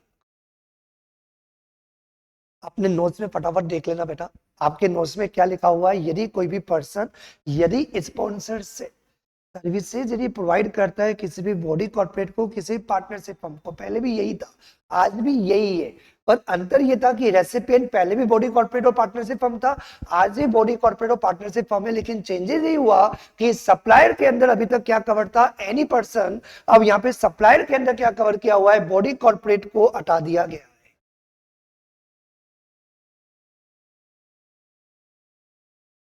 मीन्स सप्लायर कौन होगा, any person other than body corporate. Supplier कौन होना चाहिए, any person other than the body corporate. तो any person other than the body corporate, यदि किसी बॉडी कॉर्पोरेट या पार्टनरशिप को यदि कोई भी स्पॉन्सरशिप सर्विसेज यदि प्रोवाइड करता है तो सप्लायर को टैक्स नहीं देना है। टैक्स कौन पे करेगा, रेसिपिएंट। आपको ध्यान होगा पॉइंट नंबर 5 के अंदर बहुत सारी एंट्रीज है, जिसमें 5AB regarding with services by the way of renting of any immovable property other than residential dwelling। dwelling अलग का बड़े पॉइंट पे, तो रेजिडेंशियल ड्वेलिंग के अलावा यदि कोई भी इमूवेबल प्रॉपर्टी यदि रेंट पे दी जाती है, तो यदि सप्लायर कौन है, एनी अनरजिस्टर्ड पर्सन, और रेसिपिएंट कौन है, रजिस्टर्ड पर्सन। पहले भी यही था सर, क्या चेंज हुआ है इसमें? पॉइंट चेंज किया है। क्या? यदि सप्लायर जो अनरजिस्टर्ड पर्सन है, किसी भी रजिस्टर्ड पर्सन को यदि इमूवेबल प्रॉपर्टी रेंट पे देता है, तो सप्लायर टैक्स नहीं देगा, रजिस्टर्ड पर्सन टैक्स देगा। क्या अमेंडमेंट हुआ? रजिस्टर्ड पर्सन में से सेक्शन 10 वालों को हटा दो।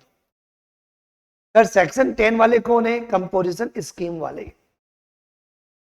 जैसे मैं जीएसटी में रजिस्टर्ड हूं, मान लो मैं जीएसटी में रजिस्टर्ड हूं, और मैं जीएसटी में रजिस्टर्ड हूं कंपोजिशन स्कीम के अंदर, और मैंने इमूवेबल प्रॉपर्टी रेंट पे ली है, तो मुझे टैक्स नहीं देना पड़ेगा रिवर्स चार्ज के अंदर। समझ में आ गया? रिवर्स चार्ज कब एप्लीकेबल होगा? जब सप्लायर अनरजिस्टर्ड है, पहले भी यही था। रेसिपिएंट जीएसटी में रजिस्टर्ड था, सिर्फ इतना ही है, चाहे वो सेक्शन 9 में रजिस्टर्ड हो, चाहे सेक्शन 10 में रजिस्टर्ड हो। और यहाँ पे अब क्या रिक्वायरमेंट आ गई कि सेक्शन 10 में रजिस्टर्ड नहीं होना चाहिए, कंपोजिशन स्कीम के अंदर नहीं होना चाहिए। मीन्स यदि कोई भी अनरजिस्टर्ड पर्सन यदि किसी भी रजिस्टर्ड पर्सन को जो कंपोजिशन स्कीम ऑप्ट नहीं करता, उसको यदि इमूवेबल प्रॉपर्टी यदि रेंट पे देता है, तो कौन टैक्स पे करेगा? रेसिपिएंट इज लायबल टू पे टैक्स। ये एक्चुअली अपने डिटेल में चार्ट फॉर्म में क्लास में समझ रखा है, इसमें मैं प्रॉपर चार्ट नहीं बना रहा हूं, क्योंकि पूरा अमेंडमेंट नहीं है, कोई नया पॉइंट ऐड नहीं हुआ है। तो आपको अपने कंपाइलर के अंदर जो अमेंडेड जो पार्ट है ना, वो ऐड कर लेना है। स्पॉन्सरशिप के अंदर, सप्लायर के अंदर जो पॉइंट ऐड हुआ है, that is other than body corporate, और renting of immovable property other than residential dwelling के अंदर जो चेंज हुआ है रेसिपिएंट के अंदर, सेक्शन 10 वाला जो रजिस्टर्ड पर्सन है उसको कवर्ड नहीं किया। Now we come to the another chapter, that is chapter number 16D, exemption from GST. Now we come to the amendment number 1. Exemptions के रिगार्डिंग एक इंपॉर्टेंट अमेंडमेंट ये हुआ है कि नया सेक्शन 11A ऐड किया गया, और ये सेक्शन जो amendment number 1, that is section 11A, और जो आईजीएसटी एक्ट का सेक्शन 6A, ये एक नया सेक्शन इन्होंने ऐड किया है। Power not to recur GST not levied short levied due to general practice। ये जो अमेंडमेंट इन्होंने जो इंट्रोड्यूस किया है, एक नया सेक्शन जो इन्होंने इंसर्ट किया है, उसके पीछे क्या रीजन है वो मैं समझाता हूं। क्या केस स्टडी है समझना। गवर्नमेंट ये कह रही है कि जो एजुकेशनल जो इंस्टीट्यूट है, कौन? Educational institute. एजुकेशनल इंस्टीट्यूट में कौन आता है? जो एजुकेशन सर्विसेज प्रोवाइड करते हैं, स्कूल कॉलेज, कोचिंग इंस्टीट्यूट नहीं आते। तो एजुकेशन इंस्टीट्यूट में जो भी आपके कॉलेजेस है, जो भी आपके स्कूल है, यूनिवर्सिटीज है, ये जो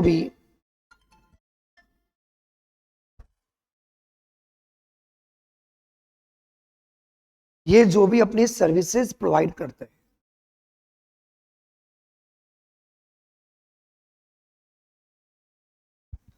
तो एजुकेशन इंस्टीट्यूट ने जो भी अपनी सर्विसेज प्रोवाइड की, तो मेनली कौन सी?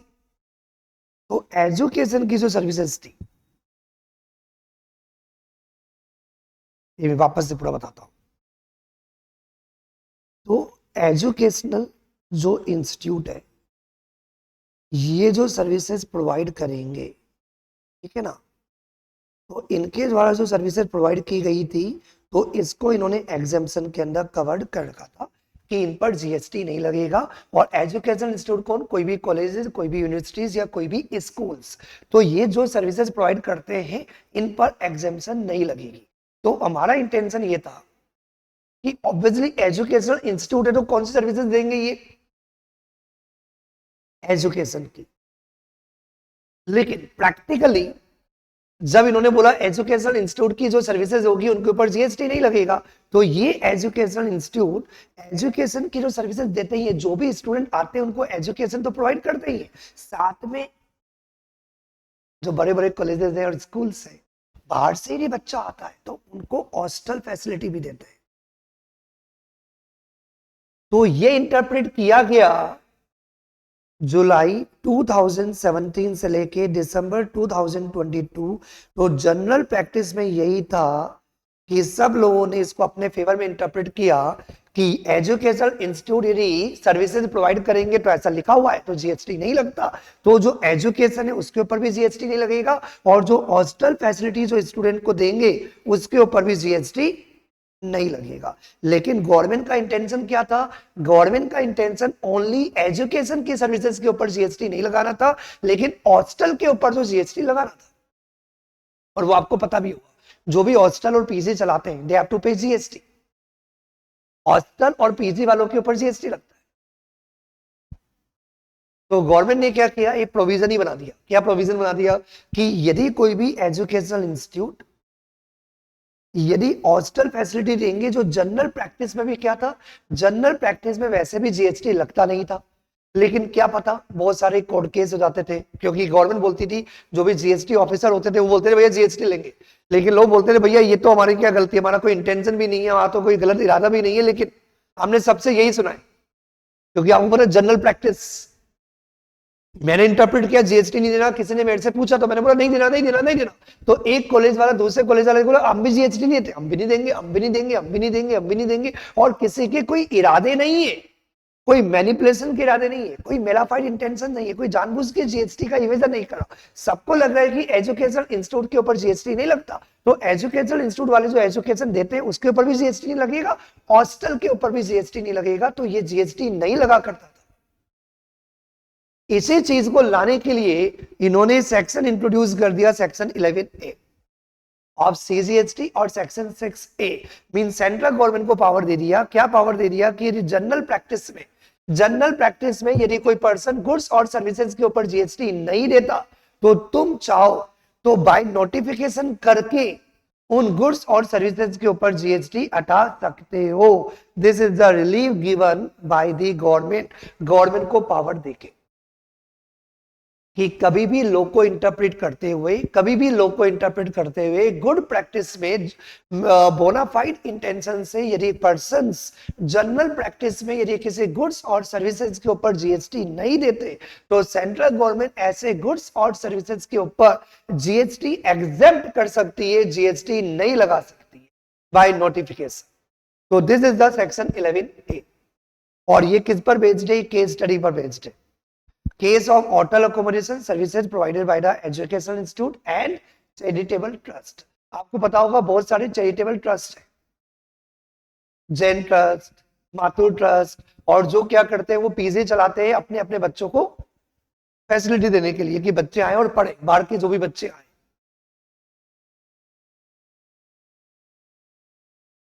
तो यदि कोई भी चैरिटेबल ट्रस्ट या एजुकेशनल इंस्टीट्यूट यदि हॉस्टल अकोमोडेशन सर्विसेज यदि प्रोवाइड करता है, तो वैसे भी जनरल प्रैक्टिस में नंबर ऑफ इयर्स तक किसी भी कॉलेज वाले ने, यूनिवर्सिटीज वाले ने टैक्स नहीं पे किया। लेकिन गवर्नमेंट क्या करती थी, ये जो भी टैक्स अथॉरिटीज होती थी, जीएसटी ऑफिसर होते थे, वो परेशान करते थे, वो नोटिस देते थे, ये देते थे, लेकिन लोग बोलते थे भैया मेरी क्या गलती है, कोई टैक्स देता ही नहीं है, यही हमने तो यही समझा है, यही हो रहा है।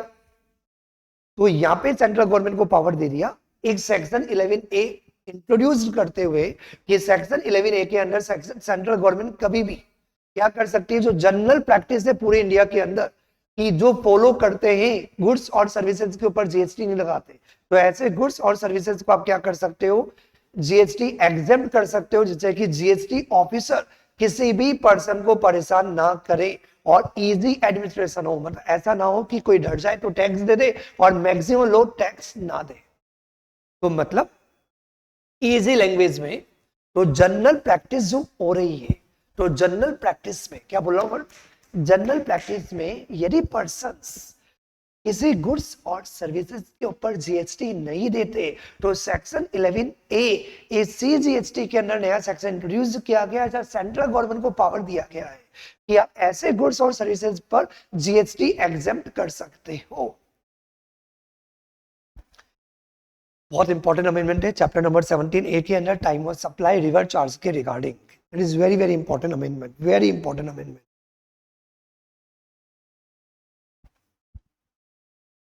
बहुत इंपॉर्टेंट अमेंडमेंट है, आपको ध्यान से देखना है। Section 13 sub section 3, time of supply in case of supplies of services under RC. Reverse charge mechanism और सर्विसेज की बात कर रहा हूं, तो रिवर्स चार्ज मैकेनिज्म क्या होता है? जहां सप्लायर टैक्स नहीं देता है, जहां पे रेसिपिएंट टैक्स पे करने के लिए लायबल है। पूरा प्रोविजन नया इंट्रोड्यूस नहीं हुआ, पहले भी यही था कि यदि रेसिपिएंट यदि टैक्स पे करने के लिए लायबल है तो जीएसटी की लायबिलिटी कब अराइज होगी। तो जो प्रोविजन आपने पढ़ रखा है तो काफी हद तक तो वही एप्लीकेबल है। थोड़ा सा याद करो, मैंने क्या कहा था, क्या कहा था? यदि सप्लायर टैक्स पे करने के लिए लायबल नहीं है, यदि रेसिपिएंट आरसीएम, आरसीएम मतलब recipient is liable to pay GST, तो आपको क्या देखना है? Date of payment. ये आपको याद है, ये आपने ऑलरेडी पढ़ रखा है, date of payment point number A. और डेट ऑफ पेमेंट क्या होती है? डेट ऑफ पेमेंट क्या होती है याद करो। जब रेसिपिएंट ने डेट ऑफ पेमेंट की बुक्स में एंट्री की है या उसका बैंक अकाउंट डेबिट हुआ है, whichever is earlier, that is a date of payment. और जनरली क्या होता है? सप्लायर ही इनवॉइस बनाता है। तो यदि सप्लायर यदि इनवॉइस बना रहा है, तो यदि सप्लायर ने इनवॉइस बनाई तो 61st day from the date of invoice यदि सप्लायर को इनवॉइस बनाना है तो। लेकिन अब इन्होंने रिवर्स चार्ज के अंदर सप्लायर जनरली अनरजिस्टर्ड पर्सन होता है, रेसिपिएंट रजिस्टर्ड पर्सन होता है, और जब रेसिपिएंट टैक्स पे कर रहा है तो रेसिपिएंट ही बिल बनाएगा।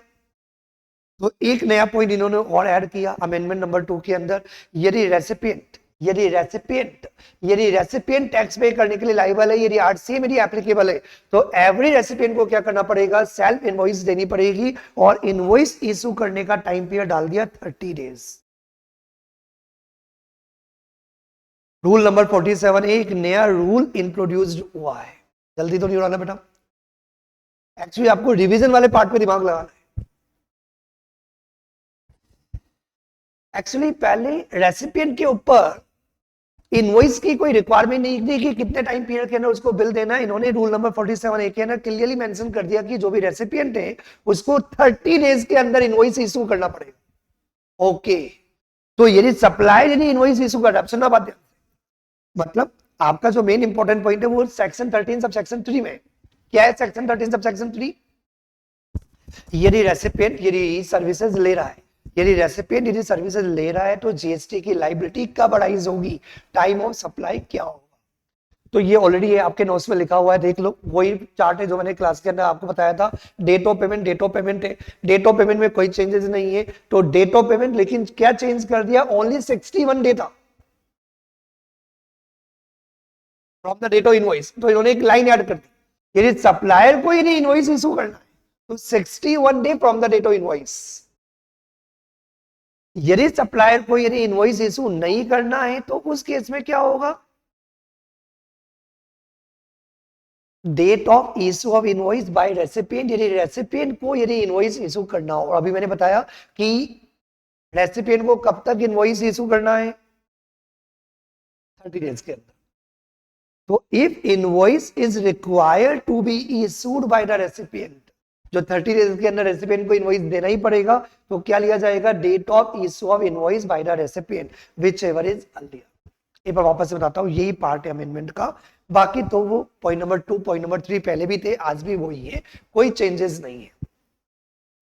सेक्शन 13 सबसेक्शन 3, सेक्शन 13 सबसेक्शन 3 यदि रेसिपिएंट, सेक्शन 13 सबसेक्शन 3 यदि रेसिपिएंट ने यदि कोई सर्विसेज ली और जीएसटी पे करने के लिए लायबल है, तो पहले भी डेट ऑफ पेमेंट था, आज भी डेट ऑफ पेमेंट है। पहले क्या था? सप्लायर बिल बनाता था, तो सप्लायर की जो बिल की डेट होती थी उसके 61 डे के अंदर रेसिपिएंट को टैक्स पे करना होता था।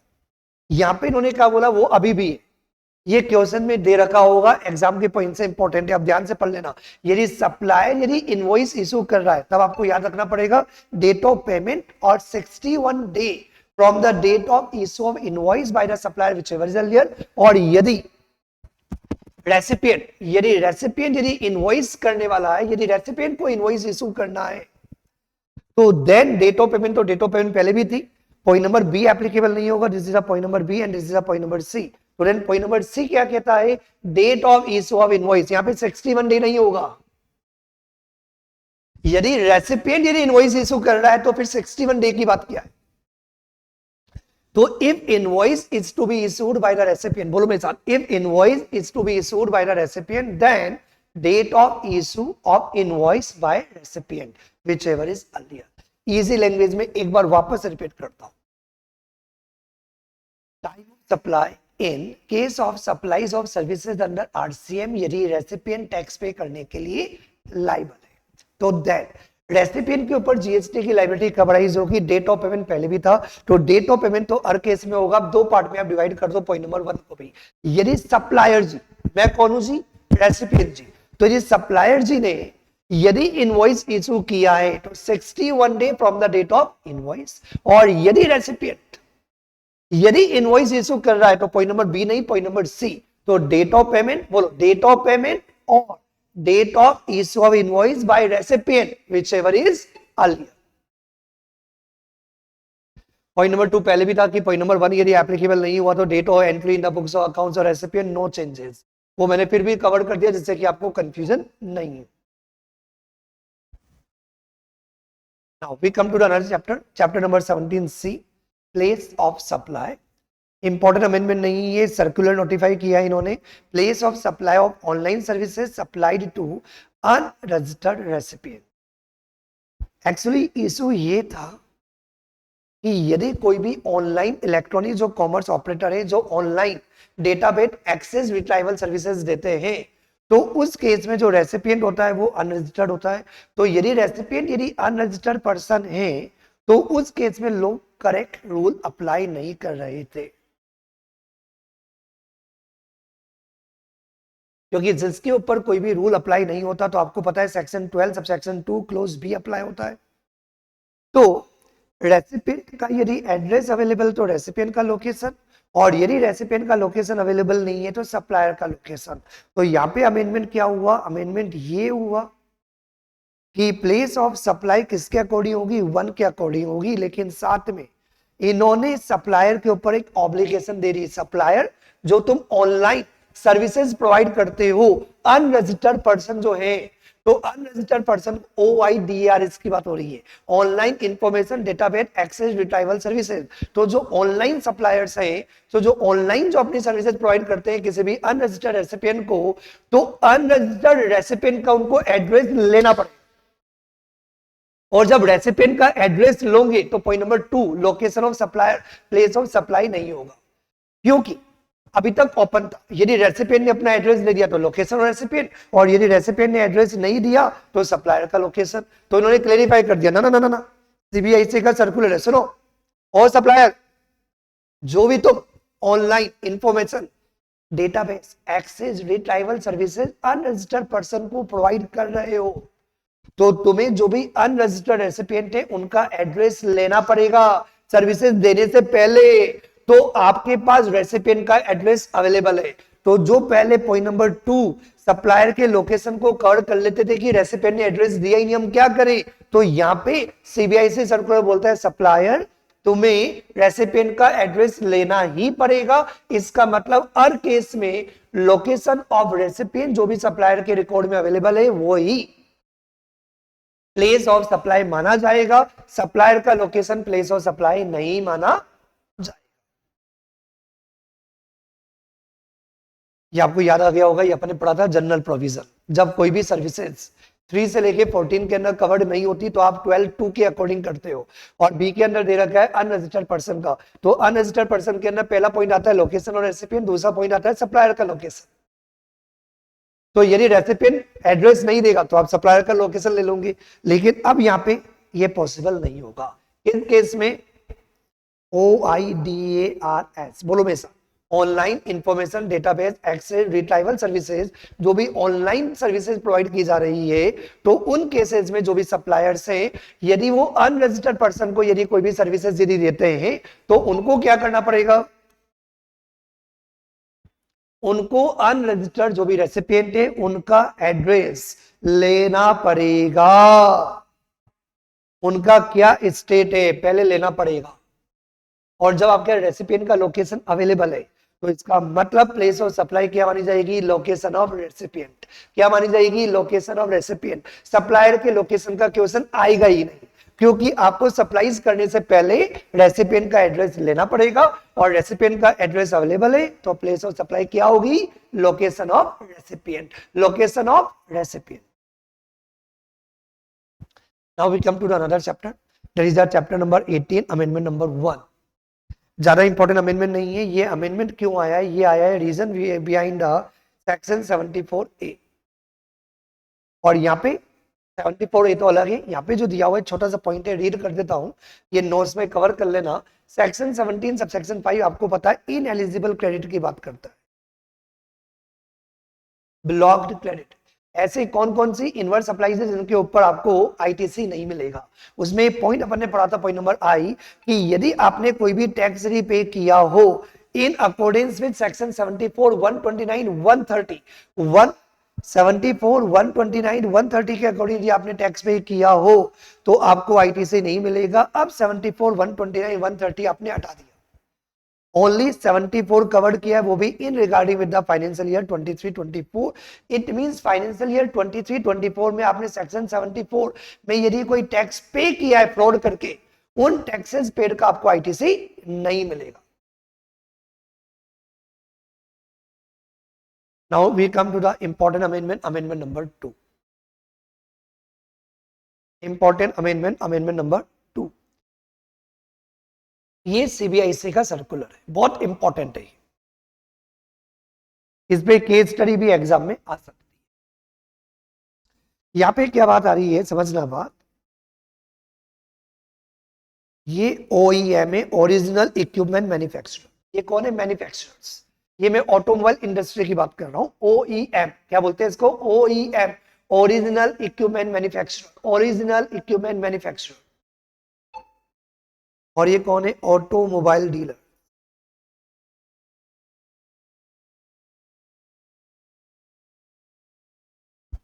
तो प्रैक्टिकली क्या होता है, इन्होंने जो भी मैन्युफैक्चर किया ऑटोमोबाइल, इन्होंने कार बनाई. अब प्रैक्टिकली क्या होता है जनरली कि ओरिजिनल इक्विपमेंट मैन्युफैक्चरर बोलता है ये कार है, हमने बेच दी. ऑटोमोबाइल डीलर बोलता है हमारे भी आप, किसके भी आप पे, ऑन आर भी आप, हमारे भी आप पर आप ट्रांसपोर्ट को अरेंज करो, और ट्रांसपोर्ट को अरेंज करके हमें.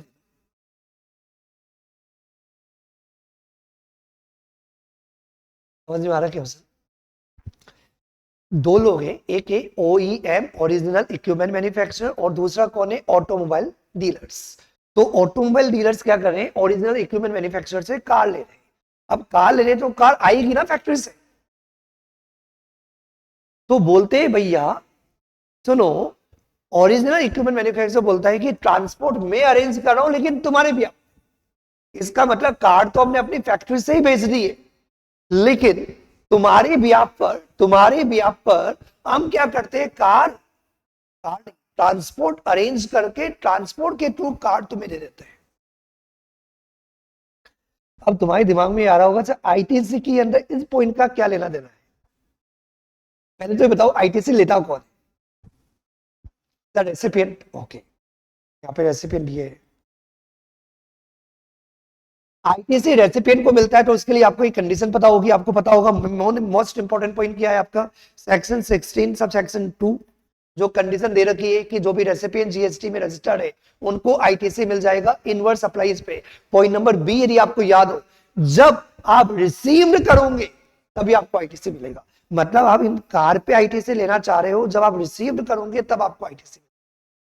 मतलब ओरिजिनल इक्विपमेंट मैन्युफैक्चरर ने ट्रांसपोर्ट को अरेंज कर लिया और ट्रांसपोर्ट को अरेंज करके कार भिजवाई फॉर एग्जांपल 15 नवंबर 2025 को, और ऑटोमोबाइल डीलर ने ये कार रिसीव्ड की फॉर एग्जांपल 5 दिसंबर 2025 को. तो वैसे यदि अपन प्रॉपरली लैंग्वेज को रीड करें तो ऑटोमोबाइल डीलर को ये कार मिल कब रही है, 5 दिसंबर को. तो ऑटोमोबाइल डीलर को आईटीसी कब मिलना चाहिए, जब वो गुड्स रिसीव्ड करेगा. तो ये ऑटोमोबाइल डीलर बोला करते थे भैया वो जो original equipment manufacturer transport arrange कर रहा है, वो किसके भी आप पे अरेंज कर रहा है, मेरे भी आप पे. तो एक तरीके से इनडायरेक्टली मैंने क्या कर लिया है, ट्रांसपोर्ट ले लिया है, ये हमारा ही है सब कुछ, ये हमारी रेस्पॉन्सिबिलिटी है, ये हमारी रेस्पॉन्सिबिलिटी है। मतलब ओरिजिनल इक्विपमेंट मैन्युफैक्चरर ने तो अपनी फैक्ट्री से कार भेज दी है, वो तो बोलते हैं आप कार अरेंज करो। तो हमारे भी आप पे ऑटोमोबाइल डीलर रेसिपिएंट के भी आप पे यदि सप्लायर यदि कोई ट्रांसपोर्ट यदि अरेंज करता है,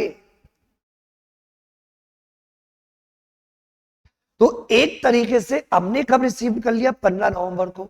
तो कुछ ऑटोमोबाइल डीलर क्या करते थे, 15 नवंबर को आईटीसी लेते थे, और कुछ ऑटोमोबाइल डीलर बोलते थे नहीं नहीं भैया, लो में दिया हुआ है, जब गुड्स रिसीव्ड होगा तभी आपको आईटीसी मिलेगा। तो भैया कार हमारे ऑफिस में कब आई, हमारे बिजनेस में कब आई, हमारे शोरूम में कब आई, 5 दिसंबर को। तो कुछ डीलर 5 दिसंबर को आईटीसी लेते थे और कुछ नहीं 15 नवंबर को आईटीसी लेते थे, तो बड़ा डिस्प्यूटेबल मैटर था। तो यहां पे सीबीआईसी ने बहुत इंपॉर्टेंट क्लेरिफाई कर दिया है। क्या क्लेरिफाई किया, सुनो, ओरिजिनल इक्विपमेंट मैन्युफैक्चरर यदि कोई भी कार अरेंज करके नहीं, ट्रांसपोर्ट अरेंज करके कार यदि डिलीवर्ड करता है ऑटोमोबाइल डीलर को, तो जब ट्रांसपोर्ट अरेंज करके डिलीवर की जाती है, ट्रांसपोर्ट की जाती है, तभी माना जाएगा कि ऑटोमोबाइल डीलर ने डीम टू बी रिसीव। इसका मतलब ये ऑटोमोबाइल डीलर रेसिपिएंट आईटीसी ले सकता है, 5 दिसंबर तक वेट करने की जरूरत नहीं है। जब एक्चुअली रिसीव्ड होगा तब आपको आईटीसी लेने की जरूरत नहीं है, आप चाहो तो पहले भी ले सकते हो। कब, जब ओईएम ओरिजिनल इक्विपमेंट मैन्युफैक्चरर जिन्होंने कार बनाई है, वो जब कार डिलीवर्ड कर रहे हैं, ट्रांसपोर्ट कर रहे हैं, लेकिन ये ट्रांसपोर्ट किसके भी आप पे अरेंज किया गया, ये इंपॉर्टेंट है, on the behalf of automobile dealer. तो इसका मतलब ये recipient automobile dealer ITC wait नहीं करेगा एक्चुअली रिसीव्ड होने का, जब ये 15 नवंबर को डिलीवर किया जाएगा उस समय आईटीसी ले सकता है।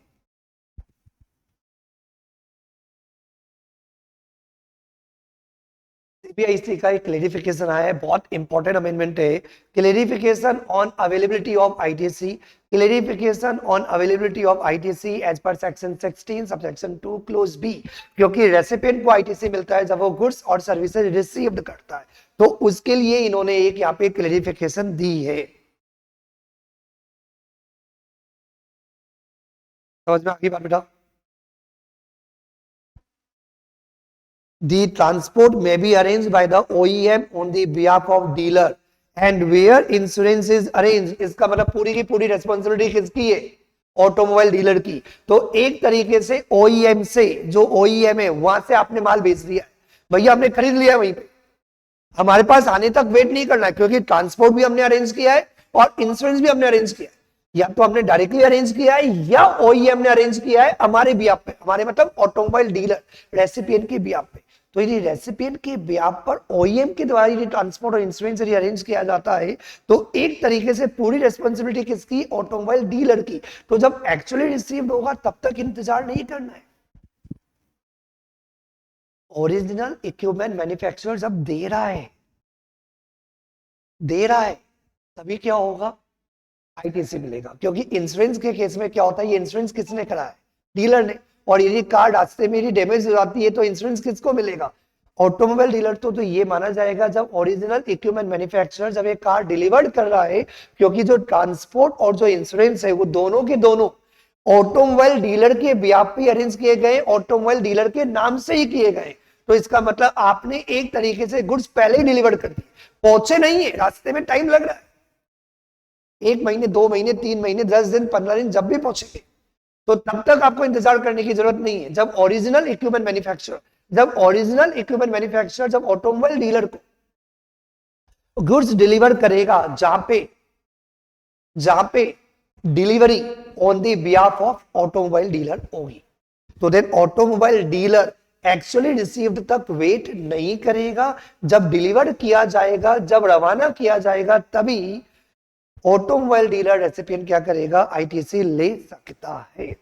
ये ध्यान से पढ़ लो, ITC can be taken by the automobile dealer recipient when OEM hand over the goods to the transporter at the factory gate. कैसे पता चला, क्योंकि ये जो भी ट्रांसपोर्ट यदि OEM यदि अरेंज कर भी रहा है, तो किसके भी आप पे अरेंज कर रहा है, ऑटोमोबाइल डीलर के भी आप पे अरेंज कर रहा है। तो आपको क्या करना है, ओनली जो क्लेरिफिकेशन है ये रीड कर लेनी है। क्या करना है आपको, ये क्लेरिफिकेशन आपको वर्ड टू वर्ड रीड करना है। आईटीसी पर्पसेस के लिए goods are deemed to be received when they are handed over by the OEM. ये चार्ट देख लो बेटा, जब ओईएम ने ट्रांसपोर्टर को जब कार दी, तो उन कार पर डीलर क्या करेगा, उसी दिन आईटीसी ले लेगा, इंतजार नहीं करेगा कि वो कार कब रिसीव्ड होगी। इस पर केस बन सकता है बेटा, इंपॉर्टेंट है, बहुत इंपॉर्टेंट है। अमेंडमेंट नंबर 3 ज्यादा इंपॉर्टेंट नहीं है। मैं अभी आपको एक चैप्टर है डिमांड एंड रिकवरी, तो डिमांड एंड रिकवरी के अंदर आपको पता होगा दो इंपॉर्टेंट सेक्शन थे डिमांड के, सेक्शन 73 और सेक्शन 74। सेक्शन 73 और सेक्शन 74, तो सेक्शन 73 और सेक्शन 74 अभी भी एप्लीकेबल है, लेकिन फाइनेंशियल ईयर 24-25 के लिए इन्होंने एक नया सेक्शन ऐड कर दिया, सेक्शन 74A। इसलिए बार बार ये अमेंडमेंट हो रहा है। तो जहां सेक्शन 73 और सेक्शन 74 की बात होती थी, अब आपको सेक्शन 73 और सेक्शन 74 के साथ एक और सेक्शन मिलेगा, सेक्शन 74A। प्रोविजन दोनों के कंबाइंड है।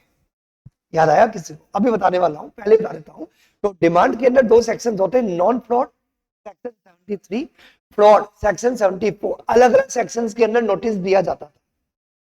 अब दोनों का एक ही सेक्शन कवर कर लिया, सेक्शन 74A, चाहे आप नोटिस सेक्शन 73 या सेक्शन 74A ही नहीं।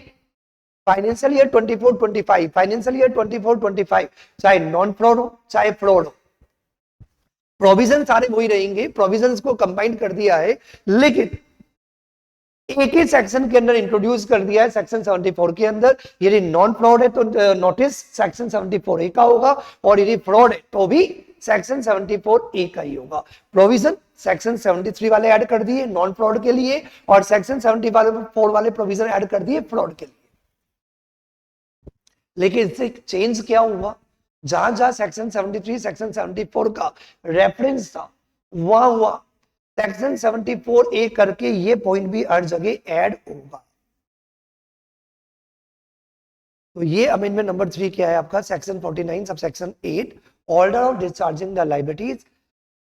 जो भी आपका इलेक्ट्रॉनिक क्रेडिट लेजर और इलेक्ट्रॉनिक केस लेजर है, इलेक्ट्रॉनिक क्रेडिट और केस लेजर है, उससे यदि आप कोई टैक्स पे करते हो, तो पहले आपको क्या करना पड़ता है, जो प्रीवियस ईयर के जो भी आपके टैक्सेस और ड्यूज है वो आपको पे करने होते हैं। फिर करंट ईयर का जो भी आपका रिटर्न का जो भी आपका टैक्स और ड्यूज होता है वो आपको पे करना होता है। फिर उसके बाद सेक्शन 73, सेक्शन 74 और सेक्शन 74A के जो भी आपके ड्यूज है वो आपको पे करने, नॉन फ्रॉड और फ्रॉड वाले।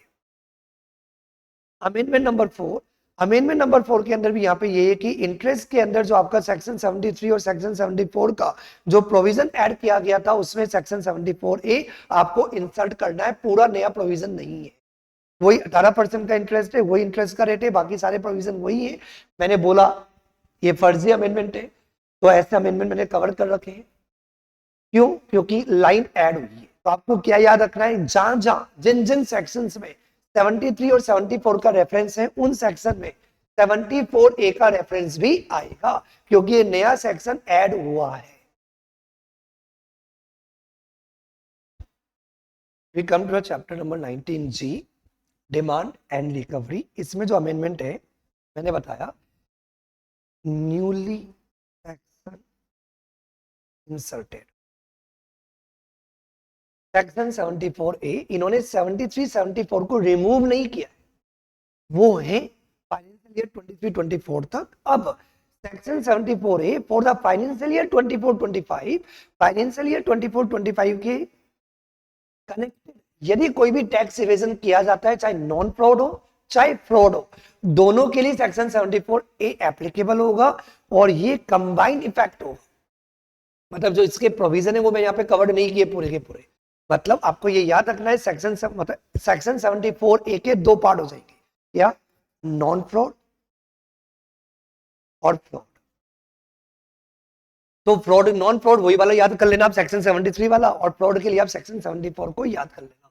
उनका मर्ज इफेक्ट हो जाएगा सेक्शन 74A के। ना We come to another chapter, chapter number 19A, that is our registration, amendment number 1, section 23. Section 22, 24 बताता है कि कौन कौन से पर्सन है जिनको कंपलसरी जीएसटी में रजिस्टर्ड होना होता है, और जबकि 23 बताता है कि कौन कौन से पर्सन जीएसटी में रजिस्टर्ड नहीं होंगे, जिसमें पहला पॉइंट यदि आपको याद हो, एग्रीकल्चरिस्ट की जो भी सप्लाईज होती है to the extent of cultivation of land, वो सप्लाई नहीं है, वो जीएसटी के अंदर नहीं आएगा, उसके ऊपर जीएसटी नहीं लगेगा। तो यहाँ पे इन्होंने क्लेरिफिकेशन दिया है सीबीआईसी ने कि यदि कोई भी एग्रीकल्चरिस्ट, यदि कोई भी ड्राइड पीपल, क्या बेटा, यदि कोई भी ड्राइड पीपल यदि सप्लाई करता है to the extent of produce out of the cultivation of land as well as supplying the resins, इनके ऊपर जीएसटी नहीं लगेगा, इसको टर्नओवर के अंदर इंक्लूड नहीं करना। क्या याद करना है, यदि कोई भी एग्रीकल्चरिस्ट ने, यदि कोई भी एग्रीकल्चरिस्ट ने, यदि कोई भी ड्राइड पीपल यदि सप्लाईज किया out of the cultivation of land, या सप्लाइड किया है यदि कोई भी रेजिन्स, ये जीएसटी नहीं लगेगा, ये एग्जेम्प्ट है। मतलब जब आप रजिस्ट्रेशन के पर्पस के लिए जब आप टर्नओवर यदि इंक्लूड करोगे, तो ये वाला जो टर्नओवर होगा ड्राइड पीपर का और सप्लाइंग रेजिन्स का, ये इंक्लूड नहीं किया जाएगा। इसका मतलब यदि आप 100% ड्राइड पीपर या सप्लाई रेजिन्स यदि आप देते हो तो आप एग्जाम्प्ट हो, आपको जीएसटी में रजिस्ट्रेशन नहीं कराना। और यदि आपकी बाकी सप्लाईज भी है तो बाकी जो अदर सप्लाईज है वो ऐड होगी। ये जो एग्रीकल्चरिस्ट जो सप्लाईज है ये टर्नओवर के अंदर इंक्लूड नहीं होगी, ये एग्जेम्प्ट है, जीएसटी नहीं लगेगा। Now we come to the amendment number 2। Amendment number 2 के अंदर जो चेंज हुआ वो ये हुआ है, रूल नंबर 8 4A जो न्यूली इंसर्टेड है, क्या कि यदि कोई पर्सन आधार ऑथेंटिकेशन ऑप्ट नहीं करता, मतलब उसको आधार का ऑथेंटिकेशन नहीं करवाना, तो देन ऐसे एप्लीकेंट्स को क्या करना पड़ेगा, photographs of the applicant individual और specified individuals will be taken, उनकी फोटोग्राफ्स ली जाएगी, ओरिजिनल डॉक्यूमेंट्स को अपलोड करना पड़ेगा फॉर्म नंबर जीएसटी REC 01 में, that will be verified at the facilitation centre, application is deemed complete after successful verification. ये उन पर्सन के लिए जिन्होंने आधार ऑथेंटिकेशन नहीं करवाया, उनको फोटोग्राफ ली जाएगी। Now we come to the amendment number 3। ये भी ज्यादा मेजर अमेंडमेंट नहीं हुआ है। आपको पता है सेक्शन 30 जो आपने पढ़ा था, revocation of cancellation of registration, तो रिवोकेशन ऑफ कैंसिलेशन और रजिस्ट्रेशन का पूरा प्रोविजन वही है, वही टाइम और वही मैनर है जो आपने रूल के अंदर पढ़ा था। पहला प्रोविजन वही था, before rejecting the application officer क्या करेगा, एप्लीकेंट को एक chance to be the heard देगा। एक नया प्रोविजो ऐड हुआ है, क्या हुआ, एक नया प्रोविजो ऐड हुआ है कि revocation of cancellation will be allowed only if certain condition और restrictions are followed. That's amendment number 4। आपको पता होगा ये प्रोविजन था टेम्पररी, मतलब जो भी टेम्पररी रजिस्टर्ड होते थे, तो जो भी पर्सन जीएसटी में रजिस्ट्रेशन के लिए लायबल नहीं है, ये कंसेप्ट किसके लिए बना हुआ है, सिंपल लैंग्वेज में बता देता हूं। रूल नंबर 16 है, where a person is not liable to be registered but is required to make any payment, the proper officer may grant. ये पर्सन किसके लिए बना है प्रोविजन, रूल नंबर 16 है, यदि कोई पर्सन जीएसटी में रजिस्ट्रेशन के लिए लायबल नहीं है लेकिन उसको कोई पेमेंट देने की जरूरत है जीएसटी के अंदर, तो प्रॉपर ऑफिसर उसको क्या करेगा, टेम्पररी आइडेंटिफिकेशन नंबर दे देगा फॉर्म नंबर जीएसटी REC 12 के पार्ट बी के अंदर। Now we come to the chapter that is the return. Return के अंदर क्या चेंज हुआ है, छोटा सा चेंज हुआ है। आपने एक कंसेप्ट पढ़ा होगा रिटर्न के अंदर कि जो पर्सन, ही पहले भी था, पहले क्या था वो बता देता हूं पहले, कि जो भी पर्सन टीडीएस डिडक्ट करने के लिए लायबल होते थे, तो जो भी पर्सन टीडीएस डिडक्ट करते थे, जो जिन जिन मंथ में, सुनना मेरी बात ध्यान से, जिन जिन मंथ में वो टीडीएस डिडक्ट करते थे, उन मंथ की उनको टीडीएस की रिटर्न फाइल करनी पड़ती थी। टाइम पीरियड वही है, पहले भी वही 10 डेज था, पहले भी वही फॉर्म था, कोई चेंजेस नहीं है। जीएसटीआर 7 पहले भी था, अभी भी जो पर्सन टीडीएस डिडक्ट करने के लिए लायबल है, तो जिस जिन मंथ में वो टीडीएस डिडक्ट करेगा, मंथ एंड होने के बाद 10 डेज के अंदर जीएसटीआर 7 फाइल करेगा। पहले भी यही था, अभी भी यही है। सर क्या चेंज है, एक छोटा सा चेंज है। यदि आपने किसी मंथ में टीडीएस डिडक्ट नहीं भी किया तो भी आपको टीडीएस की रिटर्न फाइल करनी पड़ेगी, मतलब आपको नील टीडीएस की रिटर्न फाइल करना जरूरी है। वापस से पहले वाला कंसेप्ट बताता हूं, जिनको याद नहीं है, जिनको याद है तो अच्छी बात है, जिन्होंने चैप्टर रिटर्न कर दिया, रिवीजन कर लिया है और प्रोविजन आज याद है वीडियो देखते टाइम, तो वो तो लिंक कर पा रहे होंगे सर कोई अमेंडमेंट ही नहीं है, पहले भी यही था कि जो भी पर्सन टीडीएस डिडक्ट करने के लिए लायबल है, जो भी पर्सन टीडीएस डिडक्ट करने के लिए लायबल है अंडर सेक्शन 51, उनको मंथ एंड होने के बाद नेक्स्ट मंथ के 10 डेज तक जीएसटीआर 7 फाइल करना पड़ता था। देखिए पहले क्या रिक्वायरमेंट थी, जिस मंथ में आपने टीडीएस डिडक्ट किया है, क्या बेटा, the month in which the TDS deduction have been made, that was very important. पहले नील टीडीएस रिटर्न नहीं फाइल करनी पड़ती थी, ये 2 नंबर का 1 नंबर का क्वेश्चन आ सकता है। पहले क्या था कि जिस मंथ में आपने टीडीएस डिडक्ट किया उन मंथ एंड होने के बाद उन मंथ की ही आपको जीएसटीआर 7 फाइल करनी पड़ती थी। सर अब क्या अमेंडमेंट हुआ है, अमेंडमेंट अब ये हुआ है कि चाहे आपने टीडीएस डिडक्ट किया या नहीं किया, यदि आप सेक्शन 51 में रजिस्टर्ड हो तो मंथ एंड होने के बाद आपको क्या करना पड़ेगा, जीएसटीआर 7 फाइल करना पड़ेगा, whether any deduction has been made or not in the month। यदि आपने टीडीएस डिडक्ट किया या नहीं किया, उस मंथ की भी टीडीएस की रिटर्न फाइल करनी पड़ेगी। मतलब यदि आप सेक्शन 51 में रजिस्टर्ड हो टीडीएस के पर्पस के लिए, तो यदि आपने अप्रैल मई जून जुलाई में टीडीएस काटा तो आपको अप्रैल मई जून जुलाई का तो टीडीएस का रिटर्न फाइल करना है। अब अगर सितंबर मंथ में यदि कोई टीडीएस डिडक्ट नहीं हुआ तो भी आपको क्या करना पड़ेगा, अगर सितंबर की टीडीएस रिटर्न फाइल करनी पड़ेगी एज पर दी अमेंडमेंट। इजी लैंग्वेज में नील टीडीएस रिटर्न भी फाइल करनी पड़ती है। मतलब यदि किसी मंथ में आपने कोई टीडीएस नहीं डिडक्ट किया फिर भी उस मंथ की टाइम पीरियड वही है 10 डेज में मंथ एंड होने के बाद, और वही जीएसटीआर 7, उसमें चेंज नहीं है। चेंज ये है कि यदि किसी मंथ में आपने टीडीएस डिडक्ट नहीं किया तो भी आपको टीडीएस का रिटर्न फाइल करना है।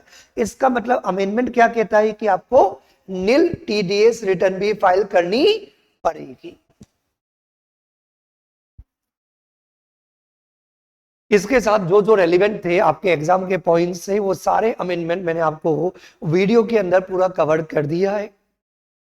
इसी वीडियो के लिंक में एंड में आपको नोट्स का, जिनको भी नोट्स चाहिए तो सॉफ्ट कॉपी के अंदर आपको नोट्स इस वीडियो के लिंक में टेलीग्राम चैनल का लिंक मिल जाएगा जहां से आप नोट्स देख सकते हो।